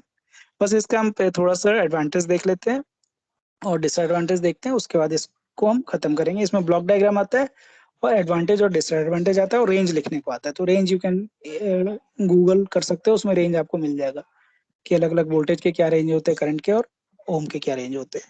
तो let us just focus on the advantage. I think this is advantage only. Several advantage of electronic voltmeter over compare to the non electronic, जो हमने पहले किया था. Low level of signal detection, आप स्मॉल सिग्नल को detect कर सकते हो, that is very good. Low power consumption, आपका पावर कंजम्पशन इलेक्ट्रॉनिक कंपोनेंट में बहुत ही कम होता है. हार्डली दे यूज मिलीवॉट और less than milliwatt power. High frequency range, आप हायर फ्रीक्वेंसी रेंज में मेजरमेंट कर सकते हो. उस वाले केस में इजी नहीं था, बिकॉज अगर आप रेक्टिफायर भी यूज करोगे ना तो डायोड एक पर्टिकुलर फ्रीक्वेंसी तक ही वर्क करता है, उसके बाद वो it is not working as a diode, it will just like a wire, so that is not going to rectify. So this kind of instrument can work for high frequency range. Low input capacitance इसका होता है. जो input capacitance means जब आप input देते हो, आपको मैंने एक लैब में तो मैंने करवा दिया है. This is the coupler design and there you go for the measurement and here is the input. तो input ये रहा आपका. ये जो कैपेसिटेंस है ना थोड़ी सी लो हो जाती है। तो कल हमने क्लास में देखा भी है, एक क्लास में हमने प्रैक्टिकल किया है, तो ये आप जितना कम रखते हो, नैनो पिको में रखोगे, तो उतना अच्छा आपका इंप्रूवमेंट होता है। Frequency range increases for your volt meter. हमने कल के क्लास में किया हुआ है, नैनो में रख के देखा था, तो that improve the frequency range. तो low input capacitance itself it provide, ये आपका जो फैट है ना, ये आपको लो कैपेसिटेंस इनपुट प्रोवाइड कर देता है, अलग से लगाने की जरूरत नहीं पड़ती है। No loading error, obviously loading error भी नहीं होगा, because this also provide very high impedance. जो मैंने अभी कहा था ना, हाई इंपेडेंस प्रोवाइड करता है, तो that give a very high impedance. तो अगर इंपेडेंस हाई है तो there is no loading effect. There is some disadvantage also. यहाँ पे मैंने लिखा है डिसएडवांटेज, मेरे ख्याल से लिखा है या यही है। देयर आर सेवरल डिफरेंट, अच्छा मैंने डिफरेंट टाइप लिखा है, मैंने डिसएडवांटेज नहीं लिखा है। डिसएडवांटेज दूसरे सेंस में कह सकते हैं, जब हम सीआरओ करेंगे तो बता दूंगा मैं यहाँ पे क्या डिसएडवांटेज है। What are the different high input impedance is isolated from the meter? जो बेनिफिट है कि इम्पिडेंस आपका जो लगा हुआ है वो आपके मेजरमेंट से अलग है। इम्पिडेंस यहाँ कहीं लगा हुआ है, ये जो एम्पलीफायर है ना इसी में इम्पिडेंस लगा हुआ है, इस पार्ट में होता है इम्पिडेंस, एंड दिस इज रफली infinity, and the meter is different. Meter के साथ उसको सीरीज में लगाने की जरूरत नहीं पड़ती है, मीटर को अलग करंट मिलता है, यहाँ जो करंट है वो यहाँ पे अलग करंट होता है। Amount of power drawn is very low, आपके इस सर्किट से पावर बहुत कम लेता है to give you the measurement, and overloading can not damage the meter. आप एक्स्ट्रा करके एक्सेस ऑफ करंट भी दे दोगे, एक्सेस ऑफ वोल्टेज भी दे दोगे, तो it is not going to do any effect. और इवन अगर आप सडनली लो रेजिस्टेंस पे भी मेजर करते हो, it is not going to have any loading effect. So these are the advantages. You will have the block diagram, you have these things. यहाँ पे हम ये खत्म करते हैं, and we will go in next class to CRO. तो next time यहाँ से start करेंगे, ठीक है? तो आज 42 Yes, 2 sir. मिनट हो गए, तो this I will provide you in the notes. Okay? किसी ने मैसेज किया है? मैसेज क्या किया है? नहीं, आज जी की, अच्छा आप इसमें जी की लैब भी पूछ रहे हो जी की लैब नहीं। Okay, so let me just stop the sharing and stop the recording. And sir आपने हाँ बोल।